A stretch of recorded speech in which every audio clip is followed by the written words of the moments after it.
Hare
સર્વગત વ્યાપક જય સચ્ચિદાનંદ માધવાનંદ હરે હરે.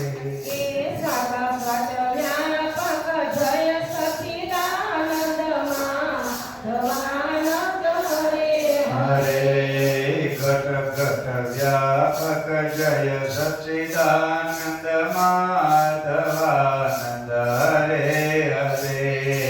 व्यापक जय सच्चिदानंद माधवानंद हरे हरे.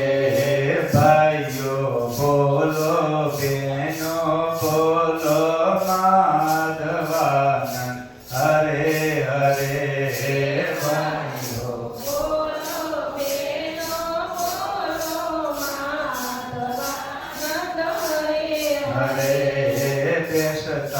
बोलो उठता बोलो माधवानंद हरे हरे. बेसता बोलो उठता बोलो माधवानंद हरे हरे. रमता बोलो जमता बोलो माधवानंद हरे हरे.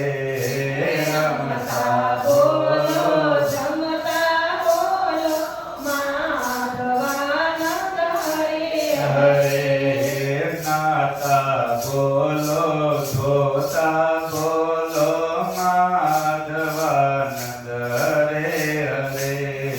नाता बोलो धोता बोलो माधवानंद हरे हरे. ऊँघता बोलो जागता बोलो माधवानंद हरे हरे.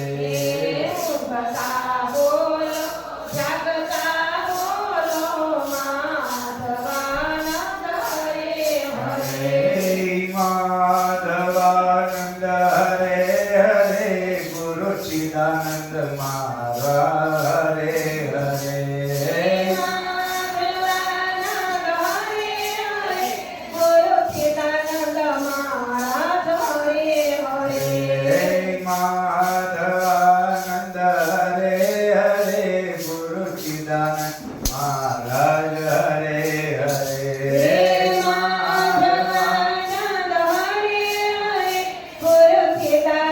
महाराज हरे हरे.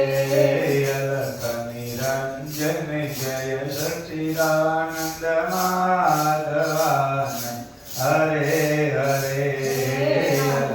निरंजन जय सच्चिदानंद माधवानंद हरे हरे. निरंजन जय सच्चिदानंद माधवानंद हरे हरे. निरंजन जय सच्चिदानंद माधवानंद हरे हरे. बोल सच्चिदानंद भगवान की जय.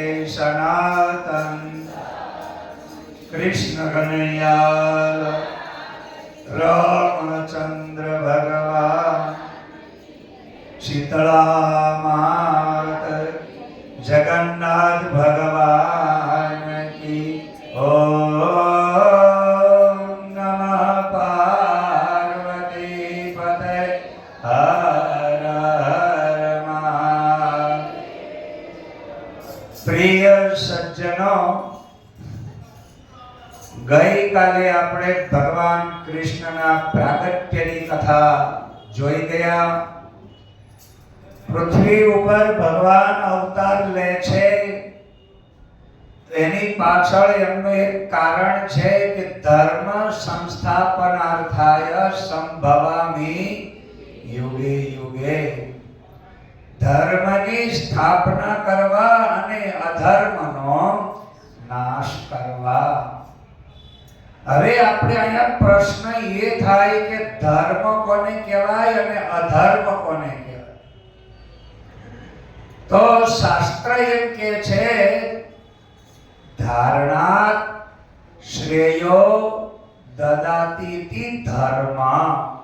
જેને ધારણ કરવાથી આપણું શ્રેય થાય, કલ્યાણ થાય, એનું નામ છે ધર્મ. બોલો હવે તમે એવું શું ધારણ કર્યું છે જેનાથી તમારું કલ્યાણ થાય? તો ધારણ કરવાનો મતલબ એ છે કે આપણે એક એવો નિયમ પકડીએ. તો ધારો એટલે નિયમ થાય, અને ધારાને પકડવાથી, એ નિયમને પાળવાથી, એ નિયમનું પાલન કરવાથી આપણું કલ્યાણ થાય. સમજી લો, રોડ ઉપર આપણે જઈએ છીએ, અત્યારે એક આપણો નિયમ બનાવેલો છે, બધાએ ડાબી સાઈડ ચાલવું. તો રોડ ઉપર ડાબી સાઈડ ચાલનાર વ્યક્તિને એક્સિડન્ટ થતો નથી. અને જે નિયમ તોડે છે ડાબી સાઈડમાં, પોતાની સાઈડમાં, કેમ કે સામેથી વાહન આવતું હોય, ખબર રહે નહીં, નિયમની ભૂલાઈ ગયું હોય, અને એ વખતે આમાં ગાડી લઈને જતો હોય, અને ડાબી સાઈડ વળવાના બદલે જ્યારે એ સાઈડ ઉપર ગાડી લેતો નથી, તો સામેથી આવતી ગાડી તમારી ગાડી અરે અથડાય છે. બસ આનું નામ અધર્મ. એટલે ભૂલ કરી એટલે અધર્મ. તો અહીંયા નિયમનું પાલન કરવું એનું નામ છે ધર્મ. ધારો એટલે હવે અહીંયા ધારણાત શ્રેયો દદાતીતિ ધર્મ. તમે જે ધારણ કરો છો, નિયમનું પાલન કરો છો, એનું નામ છે ધર્મ. તો બોલો અત્યારે તમે બધા શાનું પાલન કરો છો? કારણ કે મહારાજ ભૂખ લાગે એટલે ખાઈ લેવાનું, અને ખાઈ પછી પાછું વળી અંદરથી એવી આ બધું કચરું કાઢવાનું મન થાય ત્યારે કચરું કાઢી આવવાનું. આ સિવાય ખાના પીના સો જાના સબ કર્મ હે પશુ સમાના. પશુની સમાન જિંદગી જીવીએ છીએ આપણે અત્યારે, ખાવું પીવું અને સુઈ જવું. જનાવર, પશુ પક્ષી આ બધા શું કરે છે કહો? પશુ પક્ષી નર ને નાર છે બહુ નામી રે, એવો આદિ પુરુષ અપાર અંતરયામી રે. ખરેખર આ જગતની અંદર ઈશ્વર પરમાત્મા બધે રહેલા છે, પણ મનુષ્ય એક જ એવું પ્રાણી છે કે એને ખબર પડે છે કે મારી અંદર કોણ છે, હું કોણ છું. તું અલ્યા કોણ ને કોને વળગી રહ્યો, વગર સમજે કરે હું ને મારું. તો સમજ્યા વગરના લોકો આ દુનિયાની અંદર શું કરે છે કહો? હું અને મારું કરે છે. તો એટલા માટે આ જગતમાં કોઈથી કોઈનું કાંઈ થયું નથી, એટલે હું અને મારું એ જ દુઃખનું કારણ છે. તો હવે અહીંયા આજે આપણો 5મો દિવસ છે.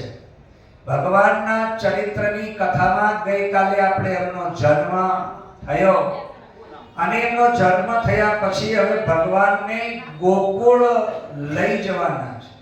ત્યારે વસુદેવ એક ટોપલામાં ભગવાનને રાખી અને લઈ અને જાય છે નંદ બાબાના ઘરે.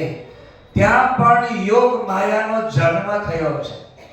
એક કન્યા જન્મી છે યશોદાની કુખે. હવે એ વખતે વસુદેવ જ્યારે ટોપલામાં લઈને ભગવાનને જાય છે ત્યારે યમુના નદી પાર કરવાની હોય છે. યમુના નદી પાર કરતી વખતે જ્યારે એ લઈને જાય છે ત્યારે નદીનું જળ એકદમ આમ તમે જુઓ ને તો બે કાંઠા નદી એકદમ ઉભરાતી જઈ રહી છે, ઉફાન ભરતી જઈ રહી છે. તો આવું ઉફાન ભરતી, હિલોળા લેતી, મોટા ઘોડાપુર સાથે એ જ્યારે પાણી યમુનાજીનું જઈ રહ્યું છે ત્યારે અહીંયા ભગવાન કૃષ્ણ ટોપલામાંથી પોતાનો પગ બહાર કાઢી અને નીચે જળને અડાડે છે. શું કામ? તાકે યમુના જો વધારે ઉછળી અને મારા સુધી આવશે તો વસુદેવ શું થઈ જશે કહો? ડૂબી જશે. એટલે એને પોતાનો પગ બહાર કાઢી અને અડાડ્યો. યમુનાજીનું પાણી થોડું શાંત થયું અને વસુદેવ સામે કિનારે પહોંચી ગયા. પણ ગોકુળ જતા નંદ બાબાને એકલા જાગે છે, યશોદા ગાઢ નિદ્રામાં છે. ત્યારે નંદ બાબાને વસુદેવે કીધું કે આવી રીતે ભગવાનનો આદેશ થયો છે અને તમારે ત્યાં કન્યા જે છે એને હું લેવા આવ્યો છું. નંદ બાબા જાણે છે, આ બધી ખબર છે કે આપણા ઘરે આજે લાલો આવ્યો છે. યશોદાને ખબર નથી, યશોદા જાણતી નથી, પણ નંદ બાબાને બધી જ ખબર છે કે આવી રીતે આપણે કૃષ્ણને પાલન પોષણ કરી રહ્યા છીએ. એ વખતે ત્યાં યશોદાની ગોદમાંથી એ કન્યાને લઈ અને આ કૃષ્ણ લાલાને ત્યાં મૂકી નંદ બાબાને એ આ બધી ભલામણ કરી અને વસુદેવ ત્યાંથી પાછા આવે. જેવા વસુદેવ પાછા આવે છે એટલે વળી દરવાજા બધા બંધ થઈ ગયા અને અંદર પાછું હતું એમને થઈ ગયું.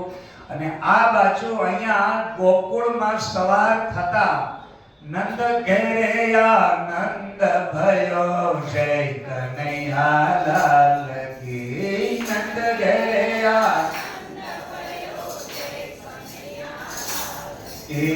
જય કનૈયા લાલ કી. હાથી ઘોડા બાલ કી જય કનૈયા લાલ કી. આનંદ ઘેરે આનંદ ભયો જય કનૈયા લાલ કી. નંદ ઘેરે આનંદ ભયો. બરાબર એવા સમયે અહીંયા સવારમાં મથુરાની અંદર ખબર પડી કે અહીંયા વસુદેવ અને દેવકીને ત્યાં બાળક જન્મો છે. કોણ છે? તો ખબર પડી કે કન્યા છે. કંસ એકદમ ત્યાં ગયો, ખડખડાટ હસી પડ્યો કે જોયું મારો કાળ પણ મારથી બીવે છે અને જો એ કાળ જન્મવાના બદલે કન્યા રૂપે આવ્યો છે. ત્યારે એ વખતે નારદજીએ કીધું કે ભાઈ 8મા ગર્ભની વાત થઈ છે, કાંઈ કન્યા કે અહીંયા કોઈ પુત્ર જન્મે એવી ચોખવટ કરી નથી. એટલે એને તરત કન્યાને હાથમાં લીધી. એને મારવા માટે જ્યારે કંસ એને એકદમ ઉદ્યત થયો એ જ સમયે કન્યા એના હાથમાંથી છટકી આકાશમાં જતી રહી. અને એકદમ આકાશમાં જતા ત્યાં આકાશવાણી થઈ કે રે મૂરખ, તારો કાળ તો ક્યારનોય જન્મી ચૂક્યો છે, રાતના 12 વાગ્યાનો, અને હજુ હવે તું અહીં આવે છો. ત્યારે કંસ એકદમ વિમાસણમાં પડી ગયો કે કાળ મારો જન્મી ચૂક્યો છે.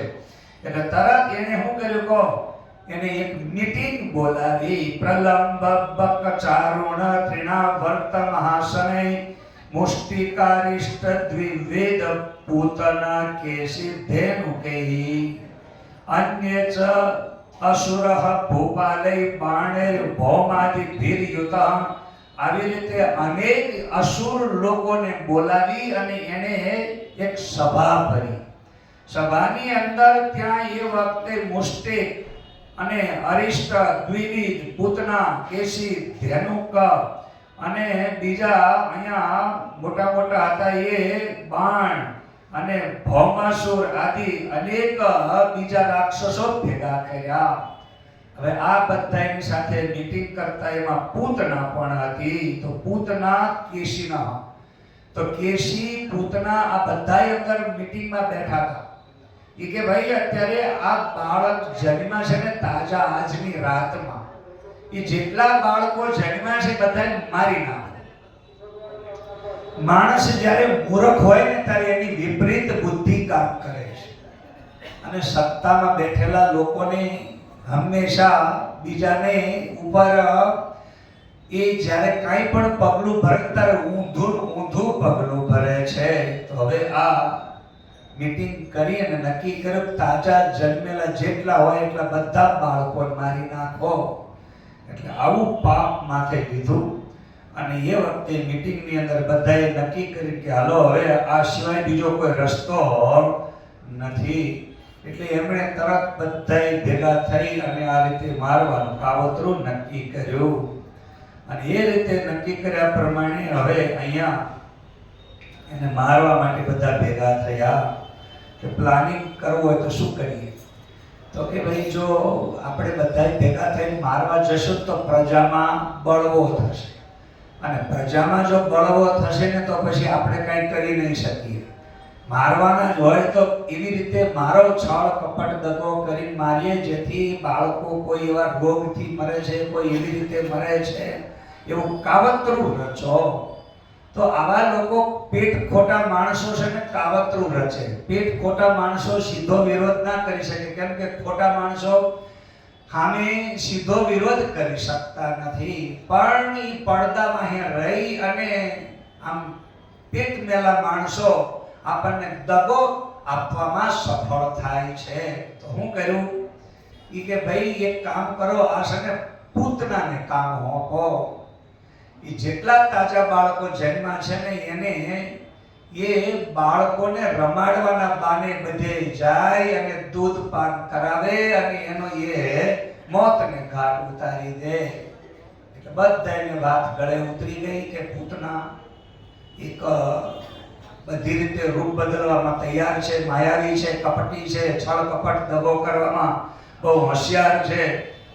એટલે પૂતનાને રમકડાનો એક હુંડલો લીધો, હારે પપુડિયું વગાડતી અને બીજું ઘરનું ફળિયું કાંગીસ્યું લેવું હોય ને એવા બધા રમકડાને એવું લઈને વેચવા વાળી બની અને નીકળી કે જ્યાં તાજા બાળકો જન્મ્યા ને એનું. એટલે મીટિંગમાં પહેલા ગુપ્તચરો દ્વારા નક્કી કર્યું ક્યાં ક્યાં બાળકો જન્મ્યા છે. એટલે ગુપ્તચર દ્વારા એ આખું લિસ્ટ આવી ગયું. લિસ્ટ પ્રમાણે પૂતના નીકળી એક પછી એક ઘરે જતા એ બધા બાળકોને રમકડાઈ આપે, નાગા પાછા થાય એટલે એને સ્તનપાન કરાવે અને એક પછી એક બધા બાળકો ટપોટપ મરવા માંડ્યા.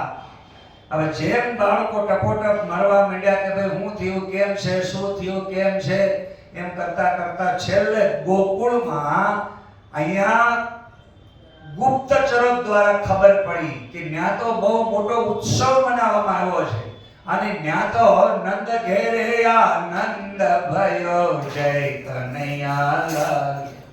ઈ નંદ ઘેરે આનંદ ભયો જય. એકદમ આનંદ ઉત્સવ થઈ રહ્યો છે. બધા ખૂબ એકદમ અને એટલી બધી અદ્ભુત ત્યાં તો આનંદની લહેરો છૂટી છે કે એવા સમયે ચારો તરફ બધા એમ જ વિચારે છે કે અહીંયા જ આ દુશ્મન જન્મ થયો છે. તો એ વખતે જેવી પૂતના ત્યાં આવીને તો સર્વપ્રથમ ભગવાને ત્યાં આંખ બંધ કરી દીધી. હવે આનો અર્થ તમે સમજી લેજો. પૂતના એક તો માં તરીકે દૂધ પાવા આવે છે.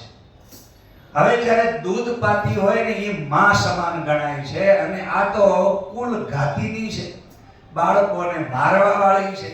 એટલે ભગવાન કૃષ્ણને એમ થયું કે આવી કાળ મુઠીનું મોઢું મારે જોવું નથી કે જે બાળકોની હત્યા કરવા નીકળી છે. હવે આવી રીતે ભગવાને આંખો બંધ કરી કે ભાઈ આ માનું રૂપ ધારણ કરી અને મારવા વાળી રાક્ષસી છે એટલે આંખ બંધ કરી.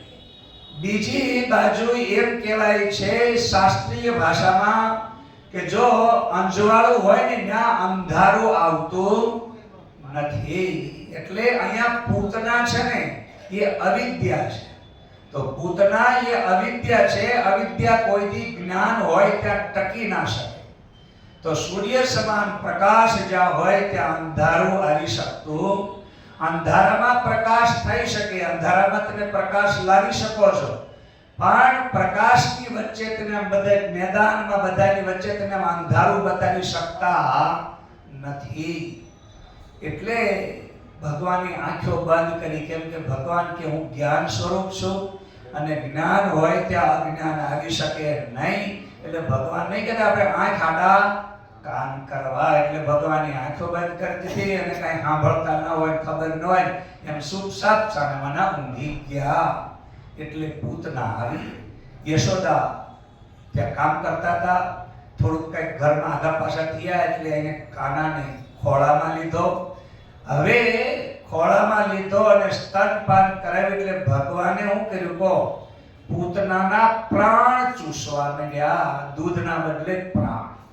હવે જ્યારે પ્રાણ ચૂસવાનું શરૂ કર્યું એટલે પૂતના ગભરાણી એટલે એને થયું કે હમણાં હું મરી જઈશ. એટલે એકદમ એનું ઓરિજિનલ જે રાક્ષસી રૂપ હતું ને એના રૂપમાં આવી ગયા અને એકદમ મહાકાય 20 જોજન સુધી એનું લાંબુ શરીર અને એવી મહાભયંકર વિકરાળ રૂપ ધારણ થઈ અને જ્યારે ઉપરથી પડી અને મોટી ચીખ નાખી ત્યારે બધા ગભરાઈ ગયા કે શું થયું.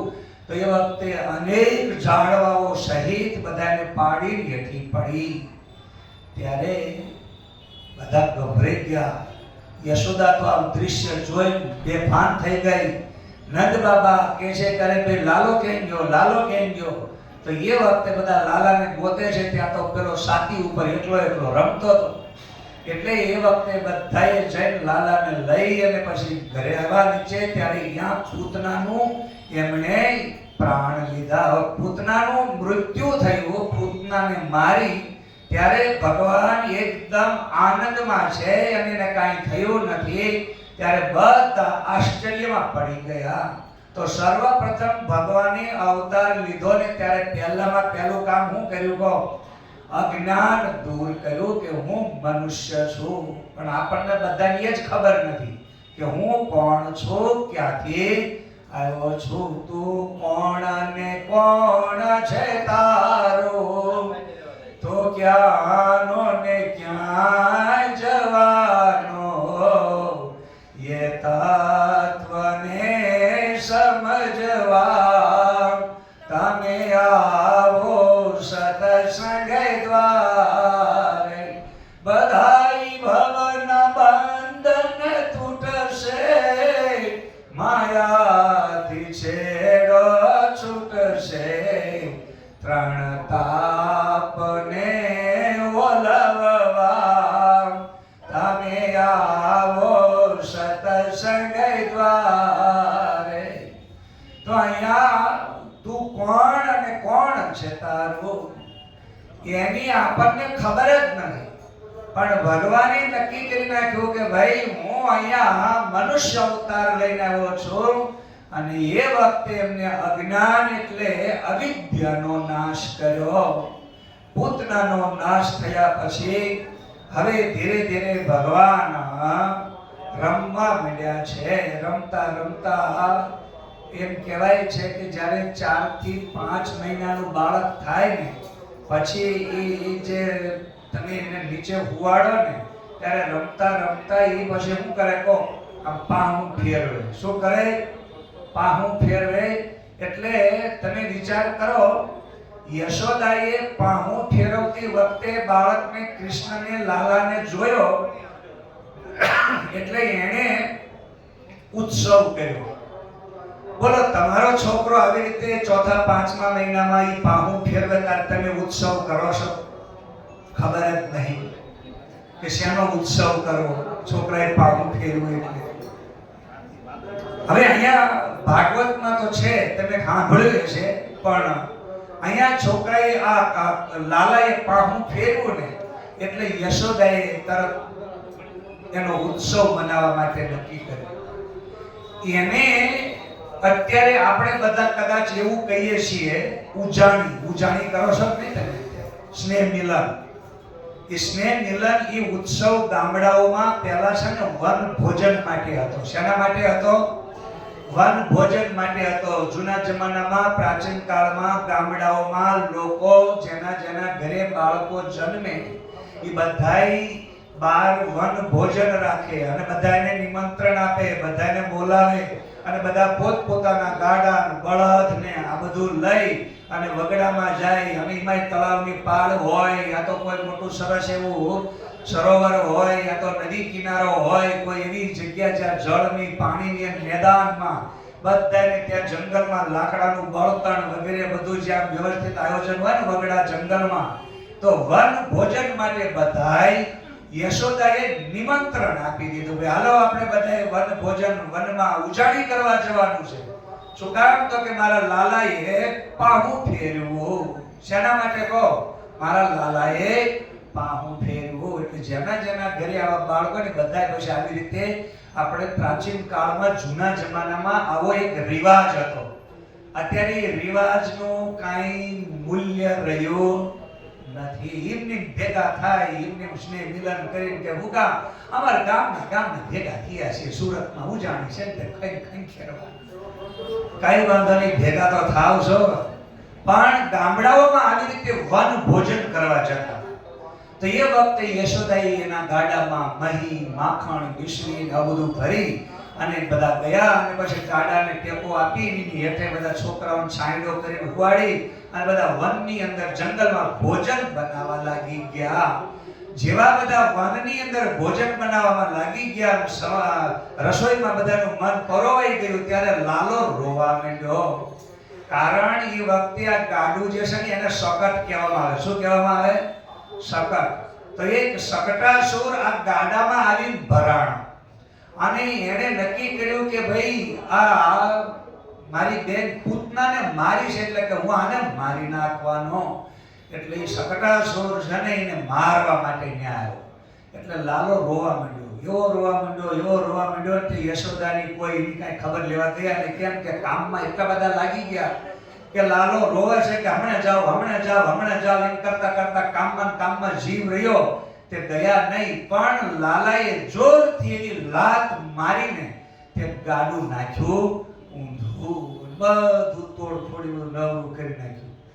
હવે તમને કોઈને એક 5 મહિનાનો એક 6 મહિનાનો બાળક પાટું મારે અને ગાડું આખું ઊંધું નાખે, બોલો આ વાત ગળે ઉતરે છે તમને?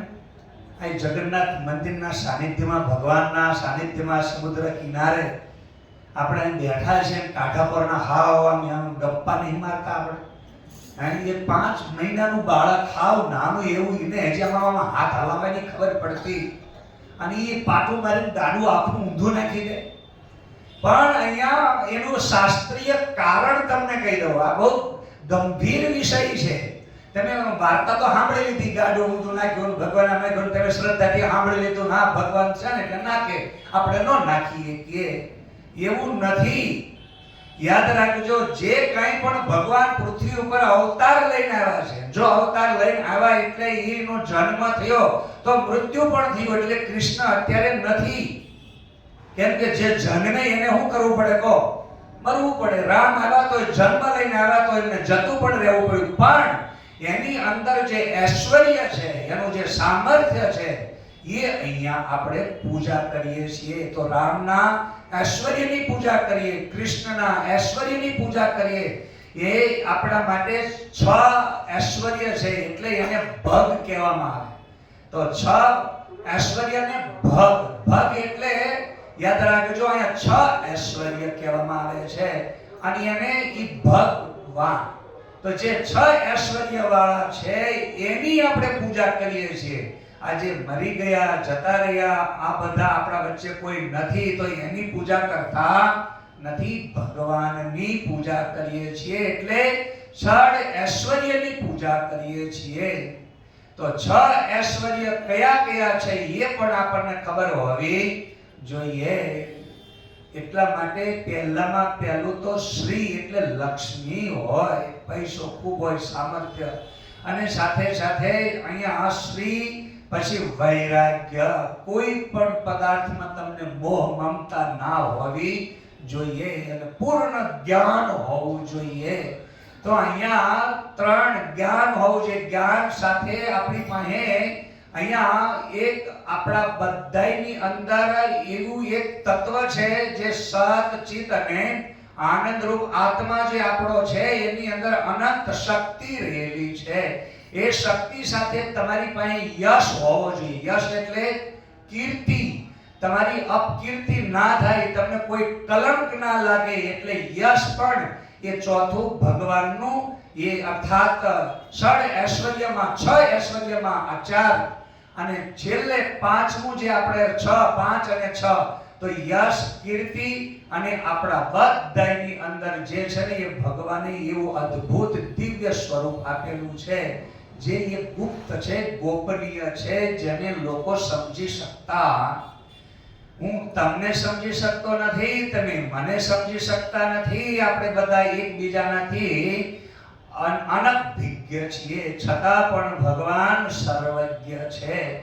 એ બધું જ જાણે છે, એનામાં કોઈ વસ્તુ અજાણ રહેતી નથી, એટલે એને ત્રિકાળ જ્ઞાની કહેવામાં આવે છે. તો આ રીતે ભગવાનના 6 ઐશ્વર્યની પૂજા કરીએ છીએ, એવા ભગવાનની પૂજા કરીએ. તો અહીંયા આપણે બીજું કંઈ બહુ વિચારવાનું નથી, પણ એટલું ચોક્કસ કે અહીંયા હવે ભગવાન સાક્ષાત નારાયણ વિષ્ણુ જ્યારે અવતાર લઈને આવ્યા છે, ત્યારે નંદ બાબાને ત્યાં આ પૂતનાએ માર્યા પછી, એટલે અવિદ્યાનો નાશ કર્યા પછી આ ઉત્સવ મનાવવા માટે જ્યારે ગયા, ત્યારે યશોદાએ પાહું ફેરવું. હવે આ પાહું ફેરવું ને એનો અર્થ સમજવાનો છે. અહીંયા અર્થ એટલો જ સમજવાનો છે કે હું શરીર નહીં પણ આત્મા છું. શેનું પાહું ફેરવું કહો? હું શરીર નહીં પણ આત્મા છું. યશોદા જાણે છે, પણ અત્યારની આ માયું ખબર જ નથી કે ભાઈ અમારા છોકરાએ કઈ બાજુ પાહું ફેરવું. ખબર જ નથી, કેમ કે આપણે કહે ને મોટા થાય પછી કે છોકરા અમારી સેવા કરતા નથી. તો યશોદાને ખબર છે કે મારા લાલાએ પાહું ફેરવું, હું શરીર નહીં પણ આત્મા છું. એટલે શરીર એ શું છે કહો? ગાડું છે. શરીર એ શું છે? ગાડું છે. આ ગાડાની અંદર શકટાસુર એટલે આપણો અહંકાર. હું પટેલ, હું બ્રાહ્મણ, હું ક્ષત્રિય, હું વૈશ્ય, હું શૂદ્ર, અમે પૈસાવાળા ને અમે જ્ઞાની ને અમે મહાન ને તું આવો તું તેવો, આ બધો અહંકાર જે છે ને એ જ શકટાસુર આ શરીરમાં ભરાણો છે. એને ભગવાને એક લાત મારી અને ગાડાને નાખ્યું હેઠું. અર્થાત દેહની અંદર જે આપણે બધા કહીએ ને હું કરો એ જય અજ્ઞાનતા શકટનો ભાર જય સ્વાનતા. એટલે આપણે બધા કૂતરાની જેમ હું કરું, મેં કરું, મારાથી થઈને આપણે ઢહડા કરીએ છીએ. પણ હકીકતમાં આ ગાડું કોણ હાકે છે? ગાડું મારું કોણ હાકી જાય? તો આ ગાડું કોણ હાકે છે એની પહેલા આપણને ખબર હોવી જોઈએ. તો શકટાસુરનો ભગવાને નાશ કર્યો. અને આ રીતે જ્યારે તમે જીવનમાં આગળ વધો ને, પહેલા તમે અવિદ્યાનો નાશ કર્યો. જ્યારે તમે સમજણપૂર્વક જિંદગી જીવો છો અને હું આત્મા છું એમ વિવેક બુદ્ધિથી જ્યારે તમે વ્યવહારમાં આગળ વધો છો, એટલે તરત તમારી આબરૂ અને ઇજ્જત વધે, માન મોભો વધે. પણ આ માન મોભો છે ને એ ક્યારે તમને ઉડાડી મૂકે કઈ નક્કી. એટલે આવો માન મોભો તમારો વધવા માંડે, લોકો તમારા વખાણ કરવા માંડે ને, ત્યારે ત્રિણાવ્રત આવે છે. કોણ આવે છે? ત્રિણાવ્રત. ત્રિણાવ્રત એટલે ત્રિણ એટલે ઘાસનું તણખલું. ઘાસના તણખલાને જેમ આપણે ઉડાડી ફેંકી દઈએ ને, એવી રીતે તમને ઉડાડી ફેંકી દેવા વાળા લોકો આવે છે. એટલે અહીંયા અવિદ્યાનો નાશ કરી જ્યારે જ્ઞાન અહીંયા વિવેક દ્વારા શકટાસુરનો નાશ કર્યો. એટલે હું શરીર નહીં પણ હું તો આત્મા. અને એ જ્યારે શારીરિક રીતે બધી રીતે જ્યારે સમજણપૂર્વક એ કર્મ કરે છે ત્યારે એનો યશ વધે. આ યશ વધ્યો ને એટલે ત્રિણાવ્રત જે છે ને એ આવ્યો. એ શું કરે ખબર છે? ચકડોળે ચડે. ચકડોળે ચડે એટલે વાવાઝોડું. વાવાઝોડું એટલે વંટોળિયો. અને આ વંટોળિયો કામ શું કરે ખબર છે તમને? વંટોળિયો શું કરે કહો? ધૂળ ઉડાડે. શું કરે? વૈશાખના વંટોળિયા શું કરે? હા શું કહેજો? ધૂળ ઉડાડે બધી બાજુ. એમ આ ત્રિણાવ્રત વંટોળિયાના રૂપમાં ધૂળ ઉડાડતો બધાની આંખમાં ધૂળ નાખવા માંડ્યો. એ તો આવો છે, ગીત આવી છે, એને આમ ને તેમને, એને આમ ન કરાય તેમ ન કરાય, આવી ધૂળ નાખવાનું. એટલે સમજો ત્રિણાવ્રત આવ્યો. એ બધાની આંખમાં શું નાખે કહો? ધૂળ નાખે. અને ધૂળ નાખીને બધાને આંખો સોળતા કરી દે, સાનામાને દઈ જાય. પછી એવા સમયે જ્યારે આવો ત્રિણાવ્રત આવ્યો ત્યારે ભગવાન કૃષ્ણએ શું કર્યું ખબર છે તમને? એ વખતે ભગવાન કૃષ્ણએ એવું કર્યું કે એના શરીરનો ભાર વધાર્યો. શું કર્યું? ભાર. એટલે તમે જ્યારે કોઈ તમારા વાહે જ્યારે આવું કાદવ કીચડ ઉછાળે, ધૂળ ઉડાડે, તમારા વાહે જ્યારે લોકો ખરાબ ખરાબ વાતો કરવા માંડે, તમને બદનામ કરવા માંડે, ત્યારે એ વખતે કોઈની હારે તમારે કાંઈ પણ માથાકૂટ કરવાની. કોઈ તમને એમ કેમ કે ફલાણા ભાઈ તમારી આવી વાતો કરતા હતા, તો એમ કહેવાનું, ભાઈ એને મારી વાતો કરી, તને કઈ પેટમાં દુખ્યું?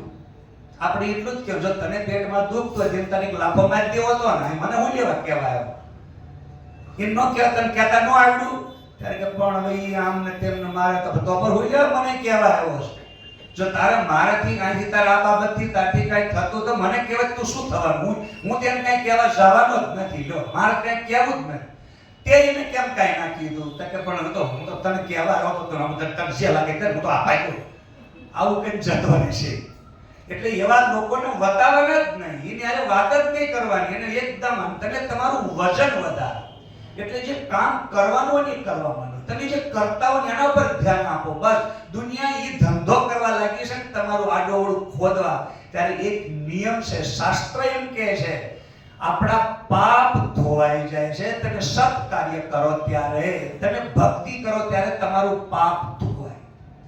હવે તમારી ભક્તિ સાચી હોય અને તમે જો સાચા માર્ગે હો અને જો તમારા પાપ ધોવાવા માંડે તો એનું પહેલું પ્રમાણ છે, યાદ રાખજો. પાપ ધોવાનું પહેલું પ્રમાણ છે લોકો તમારી ખૂબ નિંદા કરશે. લોકો તમારી નિંદા કરવા માંડે ને એટલે સમજો હવે તમે ઉજળા થવા માંડ્યા છો. બેનો કપડા ધો ત્યારે હાબુ લગાવ ત્યારે ચીડના પોહા પોવામાં પંપમ અને એવું કપડું થઈ જાય ચીકવાનાનો છડાછડ અને પછી હારા પાણીમાં કારણ કે હા હું શું કરે તો કપડું કેવું થઈ જાય? કહો, ચોખ્ખું છે. એમ લોકો તમારા વિશે એવા ફુવા થાય ને એવા ફીણના ફુવા કાઢે અને એવા તમારા માટે જાણે કેટલા ભવના દુશ્મન હોય ને એવા તમારા વિરોધી થઈ તમારી વાહે આમ ન બોલવા માંડે તો સમજો હવે આપણા પાપ ધોવા વાળા ધોબી આવી ગયા છે. કોણ આવી ગયા છે? કહો, પાપ ધોવા વાળા ધોબી આવી ગયા છે. અને ભગવાને આપણી પર શું કરી? કહો, મહેર કરી છે. જ્યારે ભગવાન આપણી પર મહેર કરે ત્યારે આપણે એક કામ કરવું જોઈએ. નિંદા સ્તુતિ શ્રવણ કરીને હર્ષ શોક નહીં આણે, તે જગમાં યોગેશ્વર પૂરા નિત્ય ચડતે ગુણ ખાણે, નિરપેક્ષ સદગુરુ વિરલા કોઈ, મેં દેખ્યા સબ જગમાં જોઈ. કોક વિરલા જેવા હોય છે આવા યોગેશ્વર કે જે આ બધું જ નિંદા સ્તુતિ બધાયથી પરે રહી એક સત્યને પકડીને આગળ વધે છે. બાકી યાદ રાખજો, દવાખાનામાં તમે જાઓ, ડોક્ટર ઓપરેશન કરે ને ત્યારે વહમું તો તમને લાગે. એમ જેની નિંદા થતી હોય ને એને વહમું તો લાગે, ન લાગે એવું નહીં. કેમ કે રોગ મટાડવો હોય ત્યારે ઓપરેશન કરતી વખતે ડોક્ટર જે કાપ કૂપ કરે ને બધું શું કરવું પડે? કહો, સહન કરવું પડે. અને ઉપરથી એને ઈ કાપ કૂપ કરવાના અને તમારા મૃત્યુના જોખમ સાથે એને તમારા પૈસા પણ આપવા. અને આ તમને તો મફત ધોબી મળ્યા છે, તો મફત મળ્યા છે પછી તમારે પૈસા દેવા નથી. ઉપરથી ક્યારેક ભવિષ્યમાં તમને પગે મૂકીને જશે પણ કઈ લઈ જવાના.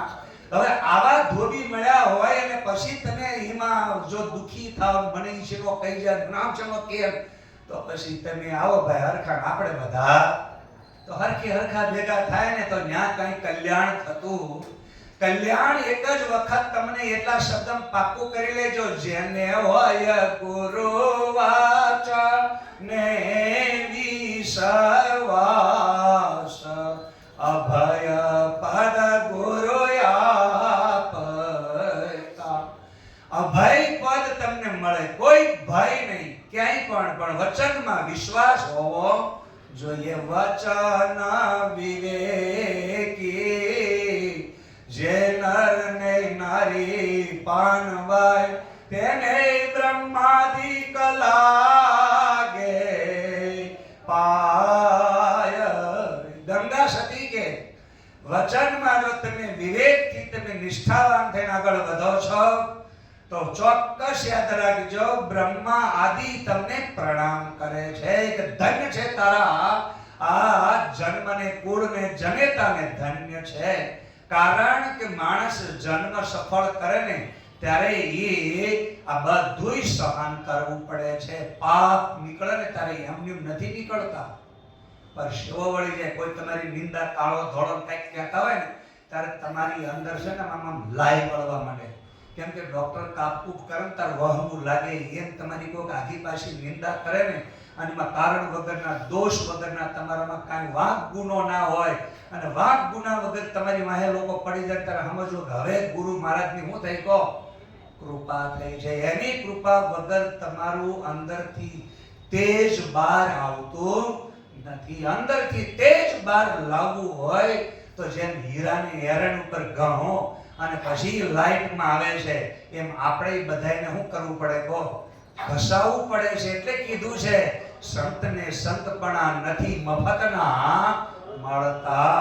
હવે અહીંયા ત્રિનાવ્રત જે વાવાઝોડું છે ને એ જેવો આવ્યો એટલે કૃષ્ણએ એનું વજન વધાર્યું. વજન કેવી રીતે વધાર્યું? યશોદાના ખોળામાં હતા, સ્તનપાન કરતા કરતા ત્રિનાવ્રત આવે છે, વાવાઝોડું ભયંકર બધાની આંખમાં ધૂળ નાખતો આવે છે અને ન કહેવાનું કહેતો આવે છે. એટલે કૃષ્ણએ વજન વધાર્યું. વજન વધાર્યું એટલે યશોદાને પગમાં શું લાગ્યો? થક લાગ્યો. એટલે વજન વધારે લાગ્યો એટલે ધીરે કરીને હેઠે મૂકી દીધો. આનો અર્થ એવો થાય, તમારા નબળા દિવસો હોય ને, તમારા ખરાબ દિવસો ચાલતા હોય ને, એની રીતે બધી બાજુથી આવું વાવાઝોડું ઉલટ્યું હોય, ધૂળ ઉડતી હોય, ડમરીઓ સડી હોય અને તમારો કાંઈ વાક ગુનો ના હોય તો પણ હકી માં પણ તમને મૂકીને જતી રહે છે. કોઈની તમને મદદ મળશે તો આવા સમયે તમે રોદણા રોવા માંડો, મારું કોઈ નથી, બધા મને જ કે કરે છે, બધા મારી જ વાહે પડી ગયા છે, બધા આવું જ કરે છે, મને જ કે કરે છે. આવા રોદણા રોતા લોકોને યાદ રાખજો, કદાચ કોઈ દયામણા વાળો, દયા ખાવા વાળો તમારી સામે તમને દયાથી જોશે પણ તમારી ઉપર કોઈ હારી નજરથી જોવા આવશે નહીં. એટલે રોદણા રોવાના બંધ કરો. આપણને અખંડાનંદ સ્વામીજીએ એવું કીધું છે, કાય રથયને શાને સૂતો છે, કાય રથયને શાને સૂતો છે, મહાશક્તિ વસે છે તારા તનમાં, શાને ચિંતા કરે છે તું મનમાં, પ્યારો વાલો બિરાજે તારા, શાને ચિંતા કરે છે તું મનમાં, દીનતા ને હીનતા દૂર હટાવ. આ શબ્દમાં હું કીધું કે દીન હીન આ ભાવમાંથી બહાર નીકળો. અને જો તમે દીનહીન આમાંથી નહીં બહાર નીકળો, અહીંયા સ્વયં અખંડાનંદ સ્વામીજી કહે છે કે દીનતા ને હીનતા દૂર હટાવો, આત્મ શક્તિ જગાવો જીવનમાં. તમારી અંદર જે આત્મ શક્તિ છે એને જગાડો અને એને જગાડ્યા પછી જ તમને ખબર પડશે. ખરેખર સમર્થ ગુરુ મળ્યા પછી રોદણા રોધ કરો, મારું કોઈ કીધું કરતું નહીં, મારા કોઈ કઈ આમ નહીં, મને બધા મને જ કે કરે, બધા મારી જ વાહી કહે છે, એને કોઈ કહેતું જ નહીં. પણ માણસને એ સમજાતું નથી કે આપણી ભૂલ ક્યાં છે. જ્યાં સુધી તમને તમારી મારી આપણને પોતાની ભૂલ નહીં સમજાય ત્યાં સુધી આપણી આંખ ઉઘડવાની નથી. એટલે ન ભરવા ભૂલના ભારા, સમજવા ધર્મના ધારા, કરવી તો હાથમાં તારા, વિચારી ચાલ જેવા. કોઈ પણ પ્રકારનો માણસ ગમે એવો અહીંયા તમારી પાછળ કાદવ કીચડ ઉછાળે, ધૂળ ડમરી ઉડાડે, પણ વજન વધારો. કૃષ્ણએ વજન વધાર્યું. યશોદા મૂકીને જતી રહી. નબળા દિવસોમાં તમને એમ થાય મારા કુટુંબ પરિવાર હગાવાલા નજીકના લોકો મને મદદ કરે, સપની આશા રાખશો. કેમ કે ખુદ શરીર પણ આપણું નથી. બોલો, તમારું શરીર તમારું કીધું કરે છે? હે?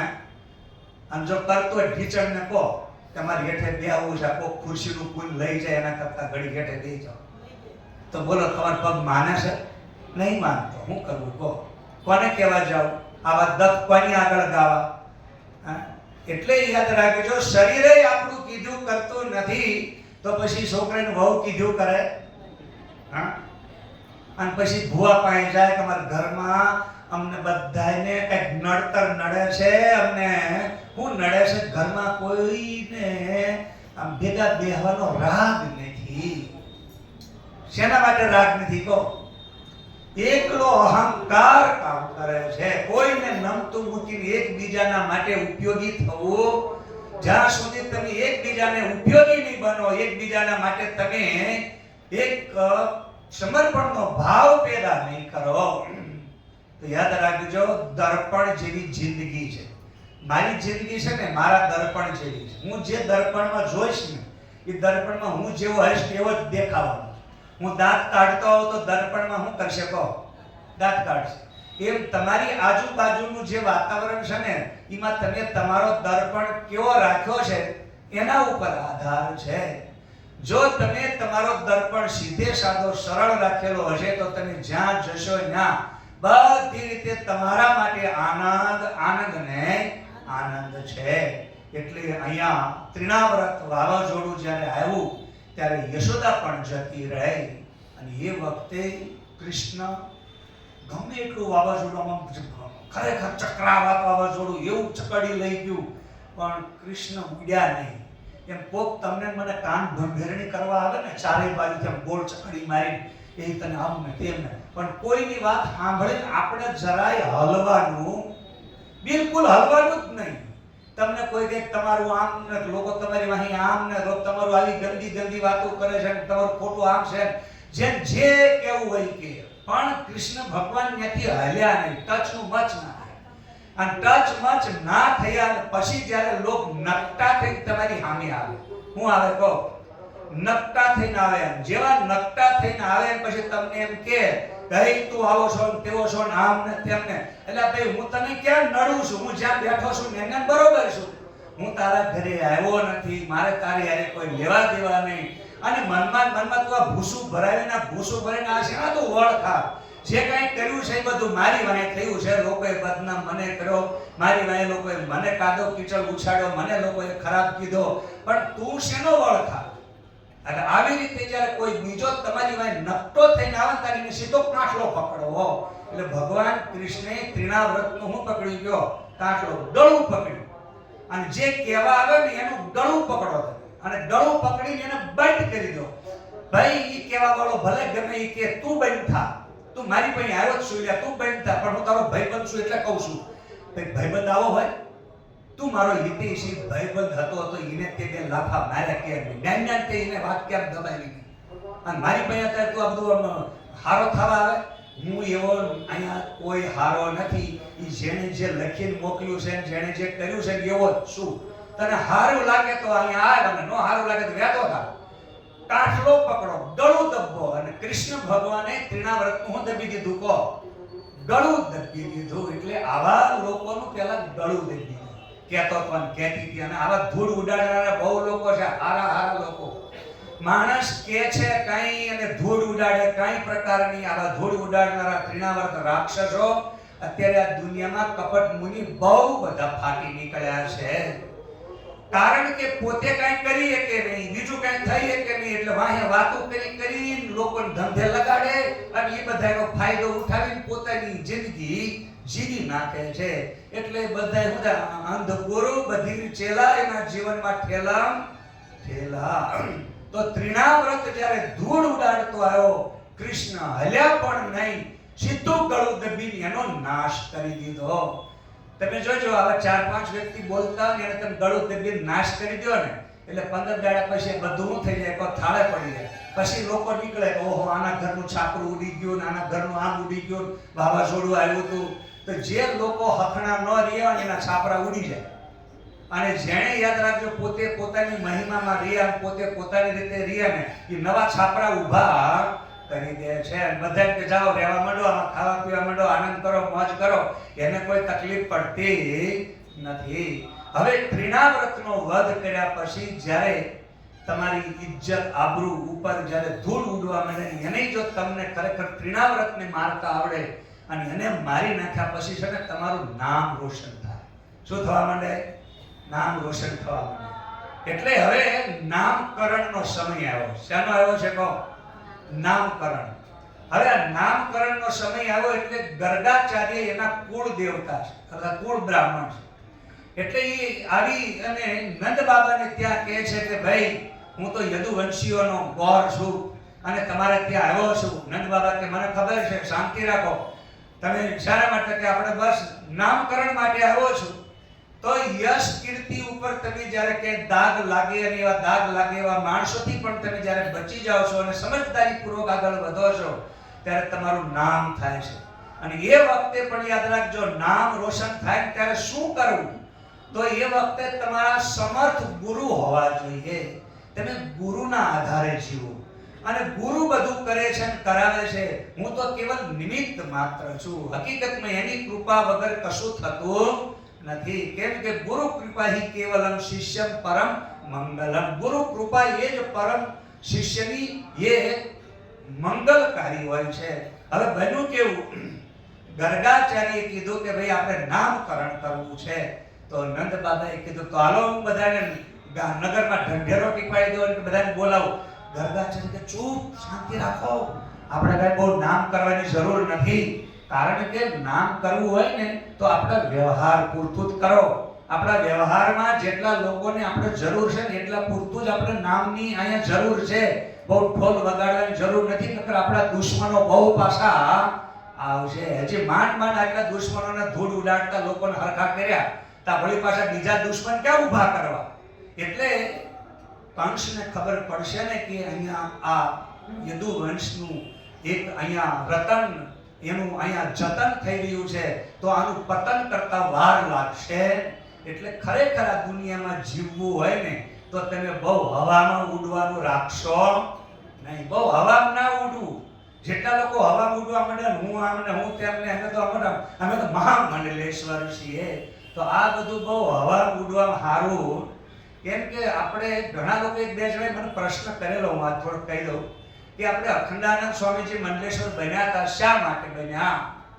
તો એ મંડલેશ્વર બન્યા ને ત્યારે યાદ રાખજો, આપણો દેશ ભારત જ્યારે આઝાદ થયો 1947માં, એ પછીથી જ્યારે કુંભનો મેળો આવ્યો ને ત્યારે કુંભના મેળામાં સાધુ સંતોને બધાને રહેવા માટેની સરકારે થોડીક વ્યવસ્થા માટે ઘોષણા કરી કે ભાઈ જમીનની, લાઇટની, પાણીની અને થોડીક અમુક રેસિડેન્ટ માટેની વ્યવસ્થા સરકાર ખર્ચો આપશે. એટલે એમાં અવ્યવસ્થા થઈ. કેમ કે આયોજન વગર ઘોષણા થઈ. ઘોષણામાં કોઈ આયોજન કોને આપવું કોને ના આપવું, ઓલાને આપો તો ઓલો રહી જાય. એટલે બધા બાબા અંદરો અંદર બાખડ્યા એટલે અંદરો અંદર ખૂબ મારામારી થઈ. ખૂબ એ વખતે તો અંગ્રેજની સરકાર એ વખતે તો આવું બધું જોઈને રાજી થઈ હતી કે જો આવડા લોકોને રાજ કરતા આવડતું નથી. પછી એ વખતે થોડુંક શું છે કે બધા ભેગા થઈને સલાહ કરી કે ભાઈ આપની તો આપણે કઈ ધર્મની રક્ષા નહીં કરી શકીએ. એટલે અખાડાને બોલાવા, બધા અખાડા પરિષદ ભેગું કર્યું. પછી એની અંદર એક નિયમ બનાવ્યા કે ભાઈ તમે જે વિદ્વાન સંતો હોય, જે આવી રીતે સારું કામ કરી શકતા હોય એવા સંતોનું લિસ્ટ બનાવો અને એને તમે એક મંડળના મેનેજર બનાવો. આપણે અંગ્રેજી મેનેજર કે અને અમારા સંસ્કૃતમાં એને ઈશ્વર કે. મંડળા નામ ઈશ્વર મંડલેશ્વર. એક મંડળનો ઈશ્વર, એક ભગવાન જેમ આપણે કહીએ. તો એ રીતે મંડલેશ્વરની ત્યાં એક લિસ્ટ બની અને લિસ્ટની અંદર આટલા લોકોને ત્યાં પ્લોટ મળે, સરકારી વ્યવસ્થા મળે, સરકારના તરફથી લાભો મળે અને એ બધા લાભો પ્રમાણે એને શાહી સ્નાનમાં સરકાર વ્યવસ્થા કરે. અને શાહી સ્નાનમાં એને નાવા માટે ગંગા કિનારે કે જ્યાં જે તે મેળામાં વ્યવસ્થા હોય, વ્યવસ્થા સરકારના આયોજનમાં એને એ નાવા જવાનું શોભાયાત્રા નીકળે. આવી રીતે એની અંદર સરકારના ચોપડામાં એક યોગ્ય મહાપુરુષની નોંધ માટે સ્વામીજી મંડલેશ્વર બન્યા હતા. કેવલ પૂજા કરાવવા માટે, કેવલ પોતે મહાન છે મોટા એવું કહેવડાવવા માટે નહીં. એટલે અહીંયા નામકરણની વાત આવી એટલે કહું છું. તો વ્યવહાર માટે નામકરણ હોય છે. એક સરકારી ચોપડે અમુક પ્રકારના વ્યવહારિક કામ માટે મંડલેશ્વર બન્યા હતા. આ મંડલેશ્વરની ડિગ્રી કઈ કોઈ 108 ને 1008 ને આ બધું તમારા મારા મગજમાં બાંધવા માટેનું મટીરીયલ છે. લડાઈ ઝઘડો કરીને ઓટલે બેઠા જેમ કોટના ચોટલે છોડે એમ તમે કોકના આવી રીતે મહાત્માના ચોટલે ચડી જાવ છો પછી ના જે કહેતો ને કહેતી વાત વહેતી કરીને ટાઈમ પાસ કરી અને નવરા નખોદ વાળવાનું કામ કરે છે. હકીકતમાં કાંઈ ખબર હોતી કે મંડલેશ્વર પદ શું છે, મંડલેશ્વર શું કામ બન્યા છે, મંડલેશ્વરની શા માટે વ્યવસ્થા થઈ, એ મંડલેશ્વર એટલે કોણ મોટો કે બસ એની તો શોભાયાત્રા નીકળે, રથયાત્રા નીકળે એ સરકારના આયોજન પ્રમાણે. એટલે એની અંદર કોઈ એવો યોગ્ય પુરુષ હોય તો યથા યોગ્ય પ્રમાણે એને ઈ મંડલેશ્વર બનાવવામાં આવે તાકી એને સરકારી વ્યવસ્થા મળે. અને હવે તો મંડલેશ્વર બને બધા પોતાની પૂજા હારું, હું મંડલેશ્વર છું એટલે મારે અહીં બેહવાનું, મારે અહીં બેહવાનું, મને આમ કરવાનું, મને તેમ કરવાનું. ભાઈ મંડલેશ્વર તું તારા ઘરનો, અમારે કોઈ લેવા દેવા જે બનાવે એને ઈ કરવાનું, અમારે એવું કઈ આવતું નથી. પણ મહામંડલેશ્વર જે છે એ સરકારના ચોપડે રજિસ્ટરમાં રજિસ્ટ્રી થાય છે અને દર વર્ષે તમને જ્યાં ત્યાં જે તે સમયમાં રેકોર્ડ પ્રમાણે તમને એની વ્યવસ્થા મળે છે. અત્યારે હાલ બધું ડીંડવાનું ચાલે છે. તો હવે અહીંયા નામકરણ વખતે ગર્ગાચાર્ય એટલું જ કહે છે કે અરે નંદ બાબા તમે ઢોલ વગાડવાનું બંધ કરો, આપણે એવું નથી કરવાનું. આપણે ગૌશાળામાં હાલો સાનામાના એટલે ગૌશાળામાં. હવે ગૌશાળા એટલે ગો એટલે ઇન્દ્રિયો થાય, શાળા એટલે ઘર. તો ઇન્દ્રિયોનું ઘર એટલે આ શરીર. આપણે કેવળ શરીરનું નામ પાડવાનું છે, નથી કોઈ બીજો ધજાગરો કરવાનો. એટલે એક બાજુ ગઈ અને એમણે બે જણાએ કીધું કે આ શ્યામ છે એટલે એનું આપણે ઘણા લોકો એને ઘનશ્યામ કહે છે, શ્યામ કહે છે, પણ અધિકતર એને બધા કૃષ્ણથી ઓળખશે. અને બીજા તો અનેક એના જેટલા એનામાં ગુણ છે ને એટલા એના નામ પડશે. તો આવી રીતે કૃષ્ણના અનેક નામ સાથેની ગર્ગાચાર્યએ ઘોષણા કરી. પછી અહીંયા એક બલરામ એટલે રોહિણીના પુત્ર બલરામ હતા. તો બલમ આધિક્યાત ઇતિ બલ અને રમયંતી ઇતિ રમણ. એટલે એ વખતે બધાને આ બળ શક્તિશાળી છે અને બધાને રમણ કરાવશે, રમત કરાવશે, એટલે એનું નામ બલરામ. તો આ રીતે એનું બલરામ પાડ્યું. બેયના નામકરણ થઈ ગયા પછીથી બહુ ખાસ એટલો બધો ઉત્સવ ના કર્યો, પણ ગર્ગાચાર્યને જમાડવા માટેની વ્યવસ્થા કરી. એક બ્રાહ્મણને આપણે જમાડી દઈએ એટલે કામ પતી જાય. બહુ આનો ધજાગરો કરવો નહીં કે અમે નામ રાખ્યું ને મારું નામ આમને અમે. અને ઘણા લોકો હે તું મને ઓળખાય, મારું નામ હું છે જાણેશ. આવી રીતે એક ભાઈ અમારા છે ને સુગઢ આશ્રમમાં એક મહાત્મા આવ્યા મારી પાસે. આ બની ગયેલી ઘટના છે, હું નામ તો નહીં બોલું પણ જો તમને મારી પાસે કંઈક લાઈક થાય તો સમજી જજો. મારી પાસે આવ્યા અને આવી મને કે બ્રહ્માનંદ કોણ છે અહીંયા? એટલે હું ઘડીકીને સામું જોઈ ગયો અને કે હું બ્રહ્માનંદને મળવા આવ્યો છું. કોણ છે બ્રહ્માનંદ? મેં કીધું કામ શું છે? જે હોય કહો ને, મારે મળવું છે. પણ જે હોય કહો તો ખરા, કામ શું છે? મને થોડું કેમ થયું કે વળી કંઈ એવું કંઈક ચગડોળો ચડ્યું હોય છે, ખબર શું છે વળી. તો મને કે પણ તોય કોણ છે બ્રહ્માનંદ? પછી મેં કીધું ભાઈ જે કામ હોય કહો તો હું તમને કહું. ત્યારે કે મારે કામ એનું જ કામ છે. તમે હું જ બ્રહ્માનંદ છું. तुम ब्रह्मानंद हो? मैंने कहा हाँ मैं ब्रह्मानंद. तो तुम विदेश जाते हो? मैंने कहा जा तो नहीं रहा हूँ लेकिन अभी हाथ में फाइल है, अभी कल या परसों मैं बम्बई जाऊंगा, वीजा लेने जाने वाला हूँ, देखता हूँ क्या होता है, अभी तक तो गया नहीं. तो પછી કે तो तुम मुझे जानते हो? मैंने कहा नहीं. मुझे नहीं जानते? मैंने कहा नहीं. फिर कह रहे कि तुम टीवी देखते हो? मैंने कहा नहीं, हमारे यहाँ टीवी तो है ही नहीं.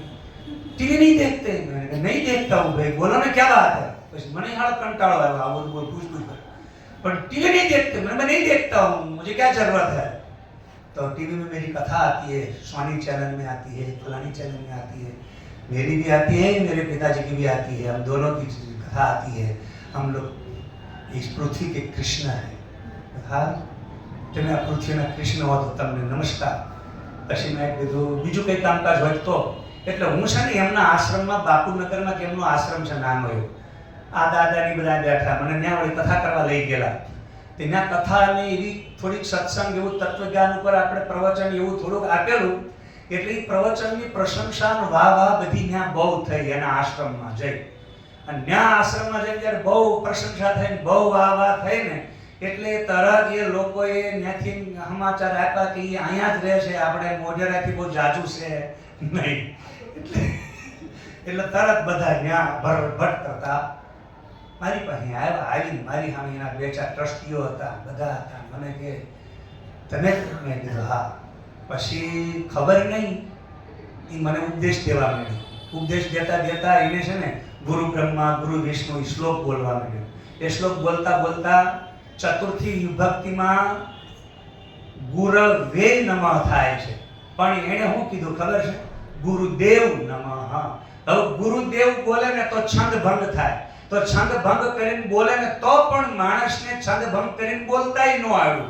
કેમ કે ગુરુદેવ કોણ? તો ચતુર્થી વિભક્તિમાં ગુરુદેવાય નમઃ થાય. એટલે એને એ વખતે છંદ ભંગ કરીને ગુરુદેવાય નમઃ ના બોલ્યો, પણ ગુરુદેવ નમઃ. પછી મને કે तुम करते क्या हो? मैंने कहा अभी तक तो कुछ नहीं करता था, लेकिन अब आपका ये श्लोक सुनने के बाद थोड़ा बहुत कुछ मैं बनारस गया था, काशी में कुछ 12 साल तक रहा और वहाँ रहते रहते कुछ नहीं किया, केवल गोबर किया, खा पी के, और कुछ नहीं किया. तो कि कुछ नहीं किया? मैंने नहीं कुछ नहीं किया, क्योंकि आपके जैसा श्लोक मुझे बोलना नहीं आता है. आप जो श्लोक बोल रहे हैं उसमें यहाँ उकारांत में गुरवे नमः होता है. ऐसा बनारस वाले ने, जब मैं वहाँ 12 साल रहा तब वहाँ के अध्यापकों ने, पढ़ाने वाले लोगों ने, स्कूल कॉलेज वालों ने मुझे ये सिखाया कि वहाँ गुरवे नमः होता है, गुरुदेव नमः नहीं होता है. ये अशुद्ध है कि शुद्ध है? ये तो आप बड़े विद्वान हैं, आपकी तो चैनल में कथा आती है, इसलिए आपकी जितना बड़ा तो मैं नहीं हूँ, मैं तो एक छोटा सा हूँ, आदमी हूँ. એટલે એના હારે આવેલા ટ્રસ્ટીઓ બધાને પરિસેવો વળવા માંડ્યો. સમજી ગયા ને તમે? અમુક બાબત કેવું ના પડે આપણે. એટલે પછી થયું શું?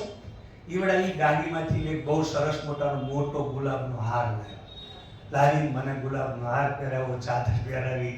પછી એના ટ્રસ્ટીઓએ કીધું કે માફ કરો બાપુ, આ બધો અડધો ઘડો બહુ જલ્પયંતી સંપૂર્ણ કુંભો ન કરોતિ શબ્દમ વિદ્વાન કુલીનો ન કરોતિ ગર્વમ. અડધો ઘડો બહુ જલ્પયંતી. અડધો ઘડો વધારે ફદક થાય. એટલે અધૂરા જ્ઞાન વાળા લોકોની દશા કેવી હોય? તો અધૂરી જિંદગી સમાપ્ત થઈ જાય.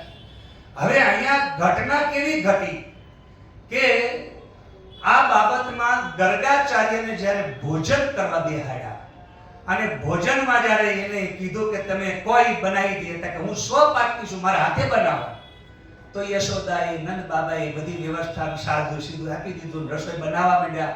રસોઈ બની ગઈ. જ્યારે એને આંખો બંધ કરીને ભગવાનને થાળ જમાડ્યો તો કૃષ્ણ એને ખાવા માંડ્યા.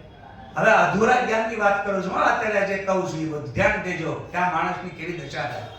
તો ગર્ગાચાર્ય ક્રોધમાં, ગઈ તારો છોકરો મારું ભાણું બધું અભડાવી દીધું, હું બ્રાહ્મણ છું, સ્વપાકી છું, તારો છોકરો મારું આ ભોજન બનાવ્યું બધું અભડાવી દીધું, હવે હું ખાવાનો નથી. પડીને બાબા યશોદા કબરીને કહે છે બાપુ ફરીને બનાવો. બીજી વખત બનાવ કૃષ્ણના પૂરી દીધી, હાંકળ સડાઈ દીધી.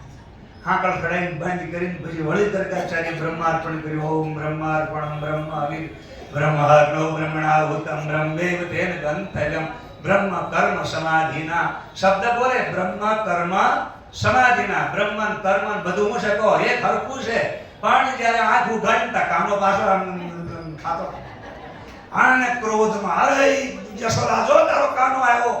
યશોદા તો દોડીને દરવા હાંકળ ચડાવ્યા, કાને નાયા. હવે ફાડી આંખે નંદ બાબાને જોઈને કહે છે પણ હાંકળ ચડાવેલી છે ને? તે હાંકળ ખોલી તો ન્યાય બેઠેલો ને રિયો ધૂળ ખાય, અને આ રિયો એ સરસ મજાની ખીર ખાય. હવે અહીંયા ખીર ખાય, ધૂળ ખાય. હવે આ બે માંથી હાસો કોણ? અને ગર્ગાચાર્યની આંખમાંથી અશ્રુ વહેતા થયા. સજલ નેત્રે પ્રભુની પ્રાર્થના કરી કે હે નાથ, હે કૃષ્ણ, હું તમને ઓળખી શક્યો. માણસને જ્યારે ઓળખાણ થાય છે ને ત્યારે જ ખરેખર એ વખતે હૃદયની અંદર ભાવ, એ વખતે આંખમાં અશ્રુ લાવવા નથી પડતા, એવો આનંદ વિભોર હૃદયની અંદરથી એટલો ભાવ ઉભરો આવે છે. એ ક્યારે આવે? અંતર ભાંગ્યા વિના ઉભરો નહીં આવે પાનબાઈ. નવ થાય સાચે સાચે વાત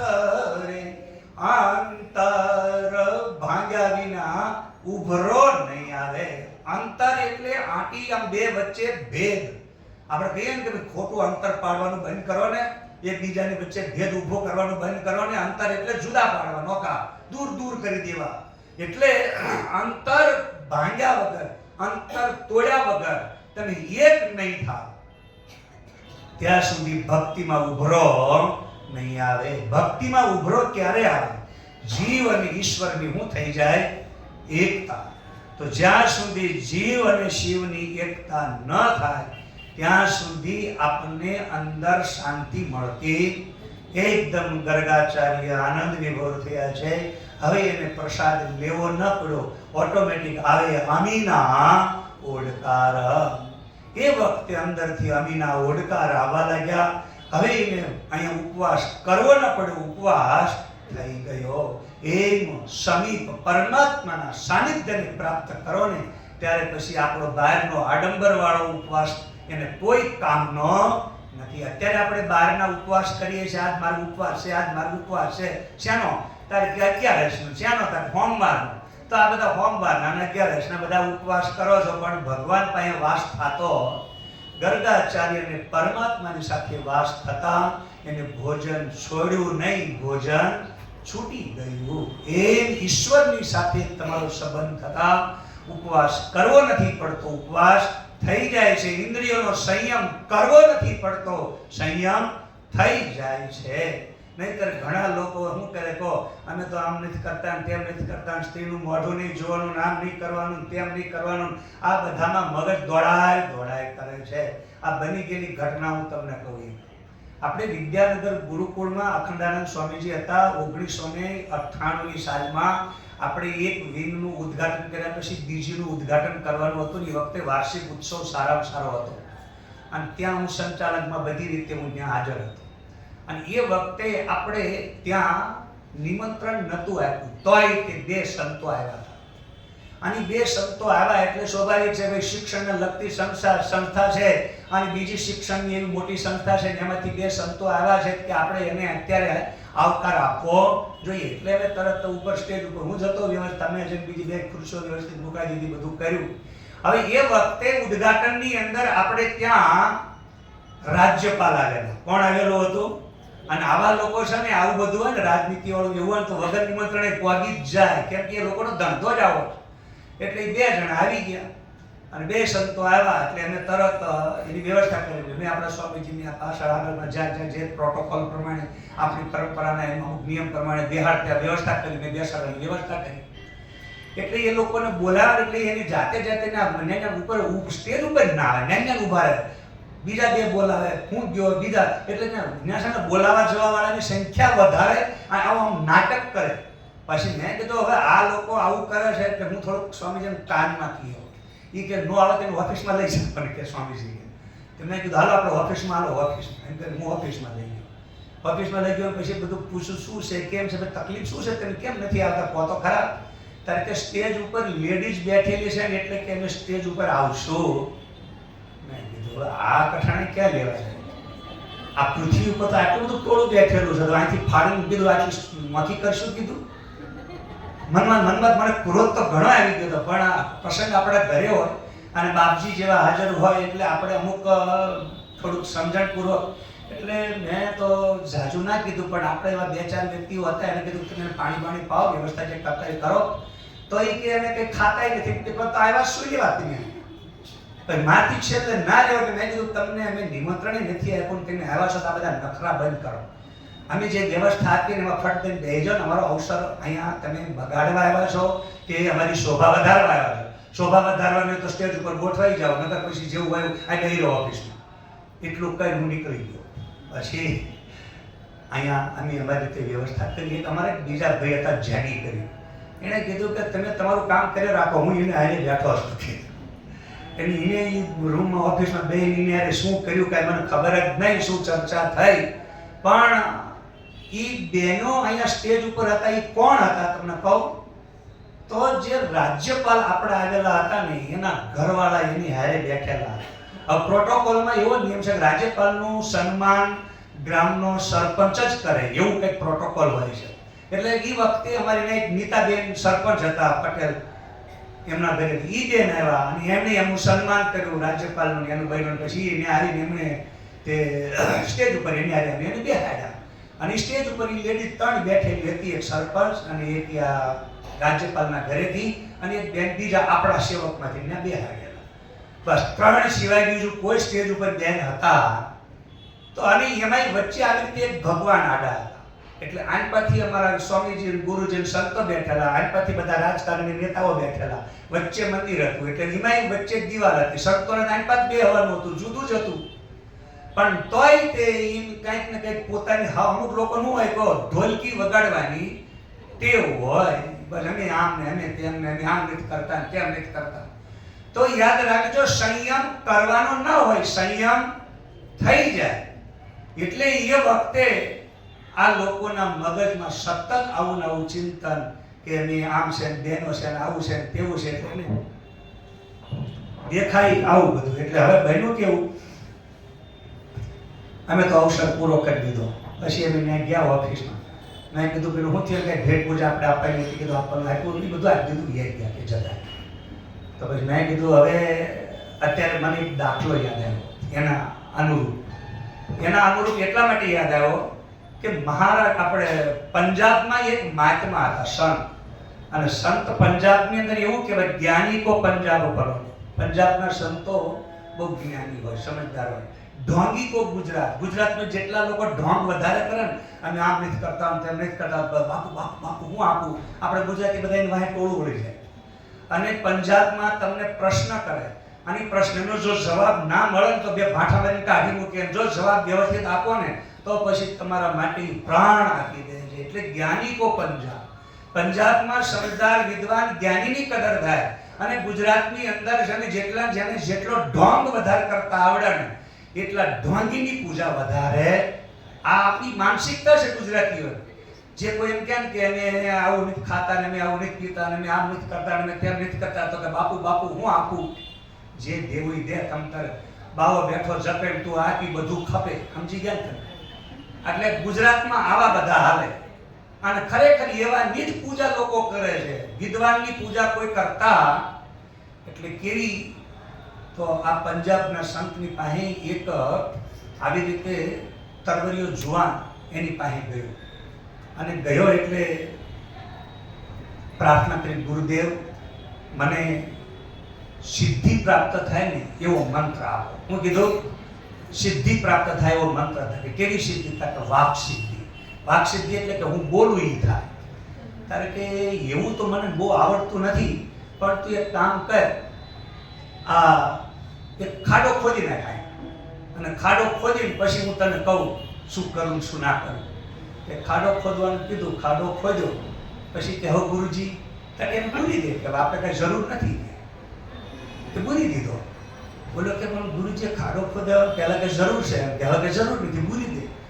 એટલે વળી પાછા ગુરુજી બેઠા બેઠા બોલો કે ગુરુજી હું તમારી પાસે એક મંત્ર લેવા આવ્યો છું, મને ગમે એમ આ સિદ્ધિ પ્રાપ્ત થાય એવો મંત્ર આપો. ગુરુજી કે કામ કરે, આ બાજુ ખાડો ખોદ, એ બાજુ ખાડો ખોદ. પણ શું કામ કરે? તું ખોદ નહીં જાય, જે આપણે તું ખોદી તો લે પછી ખબર. તો ખોદ્યું, ખોદીને કે કેટલો ખોદું? હજી ખોદ.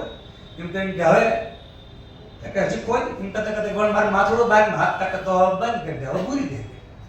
તો પૂરી દે, હા પૂરી દે. તો તું બહાર પોકી જતો હોય તો પછી પૂરી દે, આપણે જેટલું પોક એટલો કરી દે. પાછું પૂરવા માંડો, બુરતા બુરતા આખો ખાડો પૂરી દીધો. પણ ભાઈ ગુરુજી તમે આવું કેમ કરો છો? પછી એણે કીધું કે તું અહીંયા આવ્યો છો શા માટે? કે મારે મંત્ર લેવો છે. પછી ગુરુજી કંટાળ્યા, એ કંટાળ્યા. ગુરુજી કંઈ કામ કરે, કાગળમાં લખી લે, હું તને મંત્ર આપું. મંત્ર આપ્યો. મંત્ર આપીને પછી શું કીધું ખબર?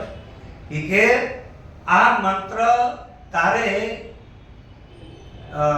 કાળી ચૌદશ કે કોઈ એવો એમ કે આપણે કેવું ચોઘડિયું કે ખબર છે, અમૃત યોગ આવે ને, એટલે ગુરુ પુષ્યામૃત, એટલે કે ગુરુ પુષ્યામૃતનો યોગ આવે ને ત્યારે તું આ મંત્ર જપ કરજે. એટલે એક દિવસ તું આ મંત્ર જપ કરીશ અને વાક સિદ્ધિ પ્રાપ્ત થઈ જશે. છોકરો કાગળિયું લઈને ઠેકડો મારીને ભાગ્યો. એટલે પૂરી જાય પાછો આય. એટલે એમ નહીં, આને હજી પરેજી પાડવાની છે. તારે શેની પરેજી? ત્યારે કે આ મંત્ર તારે એક જ વખત બોલવાનો અને એક જ વખત મંત્ર બોલી અને ગુરુ પુષ્યામૃતના વહેલા બ્રહ્મ મુહૂર્તમાં 4 વાગે ઉઠવાનું અને ઉઠીને તારે ટટ્ટાર બેસી અને આંખો બંધ કરી એક જ વખત મંત્ર બોલવાનો. કે પછી બીજું કાંઈ નહીં, તારે એક જ કામ કરવાનું હું કે મનમાં તને વાંદરું યાદ આવવું જોવે. મગજમાં આવ્યું? વાંદરું યાદ આવવું જોવે. એટલે શું વાંદરું યાદ નહીં એટલું જ સારું. વાંદરું યાદ નહીં કરવાનું, બીજું કાંઈ તારે બીજું કશું જ નહીં. શું કરવાનું? કે વાંદરું યાદ નહીં કરવાનું. પાકું? તારે કે પાકું. શું નહીં કરવાનું? મંત્ર જપ કરવાનો. કેટલી વખત? એક જ વખત મંત્ર બોલવાનો. ક્યારે બોલવાનો? તો કે ગુરુ પુષ્યામૃતમાં. કેવા સમયે? તો કે વહેલા બ્રહ્મ મુહૂર્તમ 4 વાગે. અને એ વખતે હું યાદ નહીં કરવાનું? કે વાંદરું યાદ નહીં કરવાનું. એટલે હવે એ ઘરે નીકળ્યો. હવે એની યાદ હું રહ્યું? હાસુ કહેજો. બસ આટલા સમજી જજો. મારે જાજુ નહીં કહેવું. આ વાંદરું યાદ નથી કરવું, વાંદરું યાદ નથી કરવાનું, વાંદરું યાદ નથી કરવાનું, વાંદરું યાદ નથી કરવાનું. આપણે બધા ધંધો જ આ કરી રહ્યા છે. સ્ત્રીનું મોઢું નથી જોવાનું, સ્ત્રીનું મોઢું નથી જોવાનું, એટલે મગજમાંથી સ્ત્રી જતી જ નહીં. ઓલું વાંદરું હતું નહીં કે આમ કશું મતલબ જ નહીં. અને ખરેખર ગુરુ પુષ્યામૃત આવ્યો, વહેલા ઉઠ્યો અને બાથરૂમમાં નાવા ગયો. નાતા બારી ખખડતા જો મેળે વાંદરું નથી આવ્યું ને હારા કામમાં નડે, હારા કામમાં નડે તે પાછો બારી ખોલી જોવા મળ્યો. નથી એવું, નથી, ક્યાંય નથી. હે ભગવાન, હા હવે બસ મારે બેસવાનું છે. હવે બસ હવે વાંદરું યાદ, હવે ભગવાન હવે વાંદરું કાઢના કમોજમાંથી ભગવાન વાંદરું કાઢો, ભગવાન વાંદરું કાઢો. કંટાળી ગયો પણ વાંદરું જતું. હવે શું કરવું કોણ? આની કોઈ દવા ખરી? બસ આ બધા જેટલા છે ને જેટલા લોકો ઢોંગ કરે, જેટલા ધતિંગ કરે, જેટલા પાખંડ કરે એ બધા એમાં ઓતપ્રોત છે. આ એક સાયકોલોજી, તમારું મગજ તમને રિઝલ્ટ આપે છે. આ રોકડો હિસાબ. મારી પાસે ઉધાર ધંધો નહીં. એટલે આપણે માધવાનંદ સ્વામીજીની આપણી જે પરંપરા છે એમાં સ્વામીજીએ 32 નિયમની એક શિક્ષા પત્રી હતી. એમાં તમને મને આવા ખોટા રવાડે ચડાવ્યા જ નહીં. ઘણા લોકો એવું કહે છે કે આપણા સ્વામીજી તિથિમાં એવું લખ્યું છે ઉપવાસ કરવા નહીં. તો શું કામ ઉપવાસ ના કરવા? તો દુનિયામાં જે લોકો કરે છે ને એવો ઉપવાસ આપણે કરવાનો નથી. એટલે વાર તહેવાર ના રહેવા એમ ના પાડી છે. એટલે પછી લોકો શું કે હે થકનું ખા કરો. તો પછી સવારમાં સમજી ગયા તમે? હા, ધમાચકડી થાય. અહીં તો બારણા હારા છે. એટલે અમુક જગ્યાએ પ્લાસ્ટિક ના તમે ધક્કો માર જતું રહે જતું રહે. એટલે ખાવાનું માપમાં. એટલે ગીતામાં ભગવાન કહે છે 6ઠો અધ્યાય છે ને એ બહુ સરસ આત્મ સંયમનો છે. એમાં યુક્ત આહાર વિહારસ્ય યુક્ત ચેષ્ટસ્ય કર્મસુ યુક્ત સ્વપ્નાવબોધસ્ય યોગો ભવતિ દુઃખઃ. બધા પ્રકારના દુઃખને દૂર કરવા વાળો યોગ. યુક્ત એટલે માપનું ખાવું. યુક્ત આહાર વિહાર, યુક્ત બધું માપનું મિત બધું હરકું વ્યવસ્થિત આપણે ખાવું. હેથકનું કોઈ પણ વસ્તુ તમે હેથકનું ખા કરો ને તોય નકા. અને વધારાના તમે ઘણા લોકો તમે નકોરડો ઉપવાસ હુકામ આ પેટને ઉકળો બનાવો. જે નકોરડો ઉપવાસ કરે ને એનું પેટ ઉકળો થઈ જાય. શું કામ? મારી બધું હુકાઈ ગયું હોય. ખાધેલું બધું મળમાં હુકાઈ જાય, પોપડા જામી જાય. અને પછી કે બાજી થઈ ગઈ, આમ થઈ ગયું, અંદર બધું નડા છે, થોડા થઈ ગયા. પછી કે તારે છે ને તારે કે હરડેની ફાકી લીધી છે પેટ સાફ કરવા. એટલે પણ ખાધું નહીં શેનું? તો કે મારી પાસે હતું એ હુકાઈ ગયું. એટલે આપણે બધું શું છે અતિ બધું નડે છે. ખોટા ઉપવાસે નડે છે. ગીતા ભગવાન કહે છે કર્ષયંત શરીરસ્તમ ભૂતગ્રામમ ચેતસમ. અહીંયા જે લોકો શરીરને ક્રિશ કરે છે, કર્ષયંત શરીરસ્તમ ભૂતગ્રામમ ચેતસમ, જે અચેત એટલે મૂળ લોકો આવી રીતે જે ઉપવાસ કરે છે, તાન ક્ષિતાંગ જસરંગ અશુભમ આસુરીશ્વેવ યોનિષુ. ભગવાન કહે છે કે એવા લોકોને હું આસુરી યોનિ ના આપું. તો તમે કહો તમે તો ઉપવાસ કરીએ છીએ, અમારે આસુરી યોનિ જવાનું? હવે તો તમારો ઉપવાસ શું કે? માધવાનંદ સ્વામીજી એટલે આપણને આ બધાય નિયમનું એક અવલોકન કર્યા પછીથી એક આપણને નિયમાવલી આપી કે તમે હું આપણે સાધુ સંતોને આદર સત્કાર આપવા, આચાર વિચાર શિષ્ટાચાર સભ્યતામાં વાર તહેવારમાં પૂનમના દિવસે આપણને બપોરે એક ટાઈમ મિષ્ટાન ભોજન લેવાનું કીધું. અમુક ટાઈમે આપણને અમુક પ્રકારથી જે અણોજો પાડવાનું કીધું કે બળદને તમે ખેતી કરો છો ત્યારે આવા ટાઈમે અણોજો પાડો, અને એ વખતે તમે બધાય ઘરે અમુક પ્રકારના ભેગા મળીને આપણે બધાએ ભજન કરવું, કીર્તન કરવું, આવા બધા નિયમો આપેલા છે. પછી ખોટા પૈસા ભવાઈમાં વાપરવા નહીં, ખોટી એવી વ્યસન ફેશનમાં જવું નહીં, કારણ વગરના ખોટા, એટલે અમુક આપણે જે શિષ્ટાચારમાં એમ કહી શકાય તસ્માત શાસ્ત્ર પ્રમાણમ તે કાર્ય વ્યવસ્થિત જ્ઞાત્વા શાસ્ત્ર વિધાનોક્તમ કર્મ કર્તુમ યારસે. શાસ્ત્રમાં જે કર્મ બતાવ્યું છે આ કરાય અને આ ના કરાય એટલા જ નિયમો આપ્યા છે. બાકીના કોઈ નિયમની અંદર આપણને ભ્રમિત કર્યા નથી. નકર ઘણા લોકોને એવા ભ્રમિત કર્યા છે કે આને પૂજવાનું, તમારે આને નહીં પૂજવાનું, આને પગે લાગવાનું, આને પગે નહીં લાગવાનું, આવી બધી વ્યવસ્થા આપી. જેને આ બધું શું છે? એટલે આપણે આમાં બહુ ઊંડા ઉતરવાની જરૂર, પણ શોર્ટકટમાં એટલું સમજી લેવાનું કે આ દુનિયામાં આપણે બધા જ્યારે અહીંયા આવ્યા છીએ ત્યારે હકીકતમાં આ જે સૃષ્ટિનું જે રચનાત્મક આયોજન ભગવાને કર્યું છે ત્યારે એમાં હવે આ નામકરણ પછીથી જ્યારે અહીંયા આપણે કયો પ્રસંગ ચાલતો હતો? હા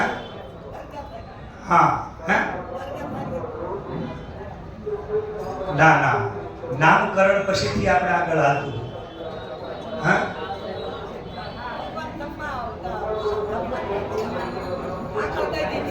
હા, આકાશમાં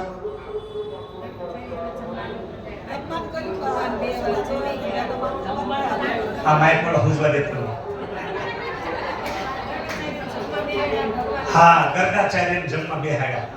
હા, ભગવાન જ્યારે એ વખતે એને જ્ઞાન આ થયું અને એ આ ખ્યાલ આવ્યો. હા, બરોબર.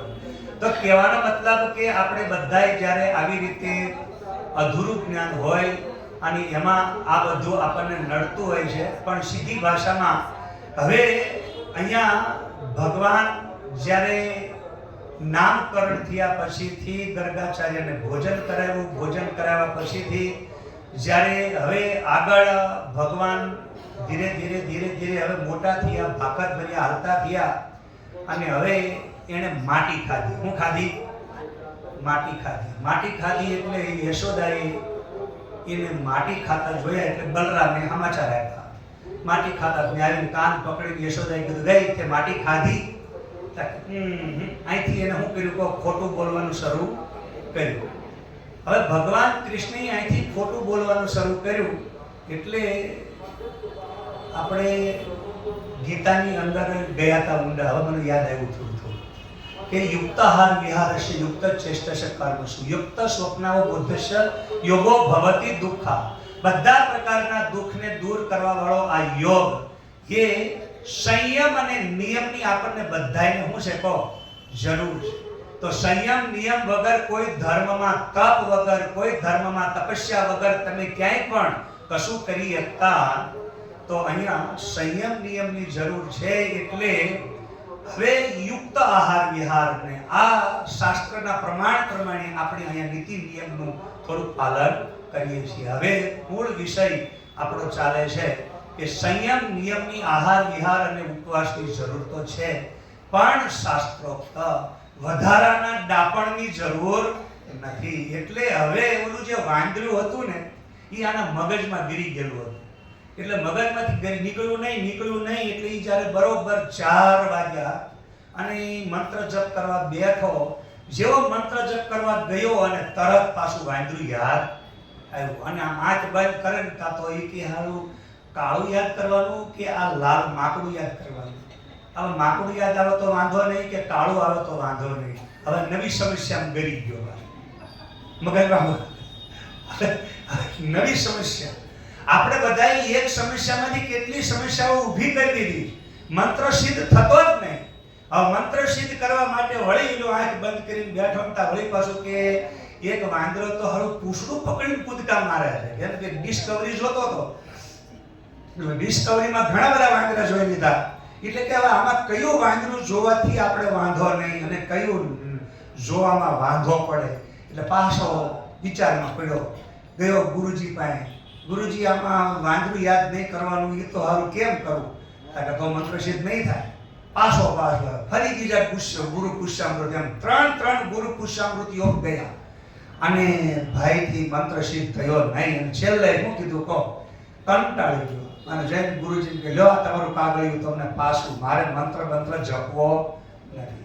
કાગળિયું પાછું આપી અને બેહી ગયો, આંખો બંધ કરી, કાંઈ કરવું નથી. એવું જ્યારે મનમાં આવ્યું, બધું મૂકી દીધું, કાગળિયું મૂકી દીધું, મંત્ર જ જપવો નહીં. લે મંત્ર જપે તો વાંદરું આવે, વાંદરું કાઢવું હોય તો મંત્ર જપવો પડે. વાંદરું નીકળે ને મંત્ર જપ થાય ને, એ કે લે તારે ગોળો ગોફળ બધું તમારું, તમને પાછું. જેવું એને બધું ગુરુજીને પાછું આપી દીધું અને શાંતિથી બેહી ગયો, ત્યારે ગુરુજીએ મૂક્યો મસ્તક ઉપર હાથ. મારા ગુરુજીએ મહામંત્ર આપ્યો, મેલો મારા રુદિયાની માય નિરંજન. એ વખતે ગુરુજીએ મૂક્યો હાથ હૈયામાં થઈ હાશ, અને એ વખતે એને નથી જોતું તો બધું જ હૃદયમાં પ્રગટ થઈ ગયું. એમ યાદ રાખજો, મેળવવા જાવ તો મળતું નથી, અને જે રીતે મળે છે એ રીતે મેળવતા આપણને આવડતું નથી. હવે તમે એટલો તો વિચાર કરો કે મંત્રને વાંદરાને કોઈ લેવા દેવા ખરા? કાંઈ મતલબ જ નથી. પણ તોય તે લોકો વાંદરું યાદ નહીં કરવાનું, વાંદરું યાદ નહીં કરવાનું, વાંદરું યાદ નહીં કરવાનું. આવી રીતે આપણે બધા અવળા રસ્તે જઈએ છીએ. એટલે અહીંયા ભગવાનની ઉપાસના કરતી વખતે, સાધના કરતી વખતે, ગુરુ કૃપાને પાત્ર થતી વખતે આપણે બધાએ આટલો નિયમ પાળવો પડે છે કે ઈચ્છા ટળી રે ઇન્દ્ર લોકની, અજપદ ને કૈલાસ નહીં રે વૈકુંઠની વાસના, ભાલો બ્રહ્મા વિલાસ સાંભળ શુદ્ધ ચિત્તે કરી. હકીકતમાં આપણી કોઈ આકાંક્ષા રહેવી જોઈએ, બધી ઈચ્છાઓનો ત્યાગ, એનું નામ છે વૈરાગ્ય. એટલે આપણી પરંપરા છે ને ત્યાગ પરંપરા છે. ન કુછ લેના ન કુછ દેના, મસ્તી में રહેના. કોઈ વસ્તુની સાથે લેવા દેવા ખરેખર આ પરંપરામાં કોઈ પણ જગ્યાએ ક્યાંય પણ પાકા દ્રવ્ય સિવાય બીજા વસ્તુને અડવાનો હું નથી કહો નિયમ નથી. એટલે આપણી શિક્ષાપત્રે લખ્યું છે સાધુ સંતોને પાકું સીધું આપવું, એટલે ભિક્ષા આપવી.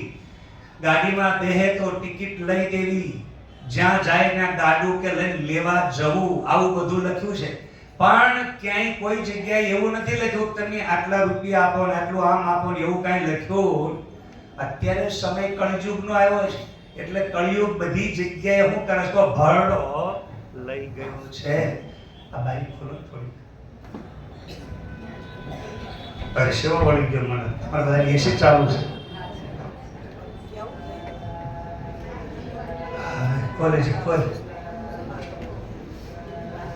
તો સીધી ભાષામાં આપણે એવું કહીએ કે વૈરાગ્યવાન વ્યક્તિ જે છે ને એ જ પરમ દોષ રહિત સંસારમાં રહી શકે છે. તો ગર્ગાચાર્ય આ રીતે નામકરણ વિધિ કર્યા પછી નીકળ્યા. હવે માટી ખાધી ભગવાને. ભાઈ માટી ખાતી વખતે અહીંયા બલરામે શિકાયત કરી અને યશોદાજી આવ્યા. આવી રીતે બોલ કે માટી ખાધી? ત્યારે કે ના. ભગવાને અહીંથી ખોટું બોલવાનું શરૂ કર્યું. હવે વિચાર કરો, માટી મોઢામાં છે છતાંય કે મેં માટી ખાધી. હવે અહીંયા એટલા માટે છે ને ભાગવતની કથા બહુ ઊંચા લેવલે છે. ભગવાન જૂઠું બોલે તો એ શાસ્ત્રમાં મર્યાદા ના કહેવાય. અને આપણે જોઈએ છે ભગવાન ડાયરેક્ટ જૂઠું બોલી રહ્યા છે. તો તમારી દ્રષ્ટિએ બોલો, ભગવાન સાચું બોલે છે કે જૂઠું બોલે છે? બોલો, તમારી પાસે વિવેક બુદ્ધિ હોવી જોઈએ. હાય હવે આવી જો, કેટલું સારું લાગ્યું જો. આ કોકને પૂન મળ્યું આવ્યું જો. તો કહેવાનો મતલબ એ છે કે તમે ને હું આપણે જે ભગવાન અત્યારે કહે છે કે મેં માટી ખાધી નહીં, મોઢામાં ભરી છે, અને હું બોલે છે કહો મેં માટી ખાધી, તો બોલો આને સફેદ જૂઠ કહેવાય કે પછી કાળું જૂઠ કહેવાય? તમે કહો એ જ ખબર નહીં જૂઠ ધોળું કેવું હોય પણ કાળું કેવું હોય. કારણ કે તમે અત્યાર સુધી જે ગુરુ પાસે ગયા છો ને, ગુરુની પાસે તમે ગુરુની સાથે એમાં ઊંડા ઉતર્યા, બસ બંધાઈ કંઠી, પછી ગયા વંઠી, મોકો મળે તરફ જવાનું, અને બહુ બોલ બોલ કરે લે તારી કંઠી લે તારી માળા, અને બુદ્ધિને મારી દીધા તાળા. જો એ તો બોલ્યા તરફ, કેમ કે ઘરે મારી મારીને જ આવ્યા છે, બધા તાળા જ મારવાનું કામ કર્યું છે. હવે ખાસ ધ્યાન દેજો, અહીંયા આપણે કૃષ્ણ ભગવાન કહે છે કે મેં માટી ખાધી નથી, એનું રાજ સમજો. કેમ કે ગીતામાં ભગવાને રાજ વિદ્યા, રાજ ગુહ્ય, આ રાજ એટલે ગોપનીય, તો આટલું ગોપનીય રાજ શું છે આ સમજો. યશોદાએ કીધું કે મોઢું ખોલ, ખોલ મોઢું, પછી કાન પકડીને ખોલ મોઢું, ખોલ આમ કર્યું, હા એવું મોઢું પોળું કર્યું ને, આમ જે મોઢું પોળું કર્યું ને ત્યાં અંદર આખું બ્રહ્માંડ દેખાય. શું દેખાય કહો? કૃષ્ણના મુખની અંદર આખું બ્રહ્માંડ દેખાય. ભાગવતની અંદર પ્રમાણ છે કે બ્રહ્માંડ દેખાયા પછી યશોદા એની અંદર જોતી જોતી જોતી એને ભારત દેશ જોયો. ભારત દેશમાં યુપીમાં એને એ મથુરાના અંદર વળી પાછું ત્યાં ગોકુળ, અને ગોકુળની અંદર વળી યશોદાનું ઘર, અને ઘરની અંદર યશોદા, અને યશોદાની સામે લાલો, અને લાલાના મોઢામાં પાછું બ્રહ્માંડ, વળી એના મોઢામાં બ્રહ્માંડ, એના મોઢામાં બ્રહ્માંડ. એ બધું જોતા જોતા આખી ચક્કર ખાઈને પડી. એટલી કૃષ્ણે એટલી હાન કરી, હે મૈયા આ તારો લાલો એકલો ધૂળ નથી ખાતો. શું કીધું એને? હે મૈયા આ તારો લાલો એકલો ધૂળ નથી ખાતો, પૂરા બ્રહ્માંડમાં જોઈ લે, આ ધૂળમાંથી માટીના બનેલા પૂતળા બધા ધૂળ ખાય છે, હું એકલો ધૂળ ખાતો નથી. એકથી એક તમે બધા ઘઉંની રોટલી ખાઓ છો, બધી ધૂળ છે કે નહીં? ધૂળમાંથી પેદા થયેલું બધું ધૂળ છે, અને માટીમાંથી આ બનેલું શરીર માટીમાં ભળી જાય છે, અને માટીમાંથી બનેલું બધું, માટીમાંથી ઉપજેલું બધું માટી જ ખાય છે, માટી સિવાય કોઈ બીજું કંઈ ખાતા નથી. યશોદા ચક્કર ખાઈને હેઠી પડી ગઈ. મેં કોને કાન જાળીને કીધું તું માટી ખાશ? અને આ બ્રહ્માંડના બ્રહ્માંડ, બ્રહ્માંડના બ્રહ્માંડ, અંદરથી અંદર બ્રહ્માંડ, આટલું અનંત શક્તિ સંપન્ન આ કોણ છે? જ્યાં યશોદાને અંદરથી પ્રકાશ થઈ ગયો કે મારા લાલાએ કરવટ બદલી છે, પ્રસંગ યાદ આવ્યો, અને એ પ્રસંગમાં એને ખબર પડી કે હું જેની માં બની છું, કેટલી ભાગ્યશાળી છું, જેનો ઉત્સવ કરવા હું ગઈ હતી, કે હું શરીર નહીં આત્મા છું. હવે આત્મા અહમ ન ભોજ્યમ ન ભોક્તા ચિદાનંદ રૂપ શિવોહમ, કે હું ભોજનય નથી, ભોગતાય નથી, હું કઈ ખાતોય નથી, ખવડાવતોય નથી, અને હું કોઈનું ભોજન પણ નથી, એકમાત્ર બસ ચિદાનંદ રૂપ શિવોહમ. એટલે કૃષ્ણ વંદે જગતગુરુ. એમની કૃષ્ણ જગતગુરુ નથી, સમગ્ર વિદ્યાઓના જ્ઞાતા, બધી જ વિદ્યાઓનું જ્ઞાન જેને હોય ને એવા આ દુનિયાની અંદર ત્રણ જગતગુરુ છે. એક ભગવાન શિવ જગતગુરુ, એક કૃષ્ણ ભગવાન જગતગુરુ છે, અને ત્રીજા શંકરાચાર્ય, જે શંકર ભગવાન સાક્ષાત શિવ શંકરાચાર્યનો અવતાર લઈને આજથી 1200 વર્ષ પહેલા જ્યારે એમણે અવતાર લીધો, અને એ વખતે જ્યારે આ પૃથ્વી ઉપર આવ્યા ત્યારે એ જગતગુરુ હતા. અત્યારે તો આપણે બધા એની વાહે શું કરીએ છીએ? ચરી ખાવ. અત્યારે આપણે એના નામ ઉપર શું કરીએ છીએ? કહો ચરી ખાવા સિવાય બીજું કાંઈ આપણી પાસે કોઈ જાજી યોગ્યતા રહી નથી. એટલા માટે હવે બહુ ઊંડા જવું એના કરતા તમે એટલું સમજો, કૃષ્ણ જૂઠું બોલ્યા કે સાચું બોલ્યા? તો કૃષ્ણ કહે છે માં હું માટી ખાતો નથી, અને જેને તે કામ જાળ્યો છે, તું જેનું મોઢું જોવા માંગે છે કે માટી ખાધી છે, એ એનું એકલાનું શરીર નહીં, આ પૃથ્વી ઉપર જેટલા શરીર પેદા થયા એ બધા શરીર માટી જ ખાય છે, અને માટીમાં જ જીવે છે, માટીમાં જ હમાઈ જાય છે. આટલું જોયા પછી યશોદા એકદમ બેહોશ થયા. લાલાએ વળી માયા ફેરવી કે જો મૈયાને આવું આત્મજ્ઞાન, સાચું તત્વજ્ઞાન પ્રાપ્ત થઈ જશે તો મારી લીલા અધૂરી રહેશે. વળી માયા ફેરવી દીધી યશોદા. મારા લાલા તને કોઈ નજર તો નથી લાગી? ભૂલી જ ગઈ માટી ખાધી છે, શું કામ? વળી કાળો ચાંદલો કર્યો ને ખતીએ છાતી લઈને જતા રહે લાલો કે હવે વાંધો. અને આ રીતે કૃષ્ણએ માટીમાં ભગવાનનું પોતાનું છે ને યથાર્થ રૂપ બતાવ્યું. ખરેખર આ દુનિયામાં તમે જોવા જાવ તો શરીરથી બધા જ દોષવાળા છે, બધા જ પાપી છે. કોઈ પુણ્યશાળી નથી. કોઈ સાધુ હોય, સંત હોય, યોગી હોય, જોગી હોય, ભોગી હોય, સાક્ષાત ભગવાન હોય, બધાય શરીરથી બધા જ એની અંદર દોષ રહેલો છે.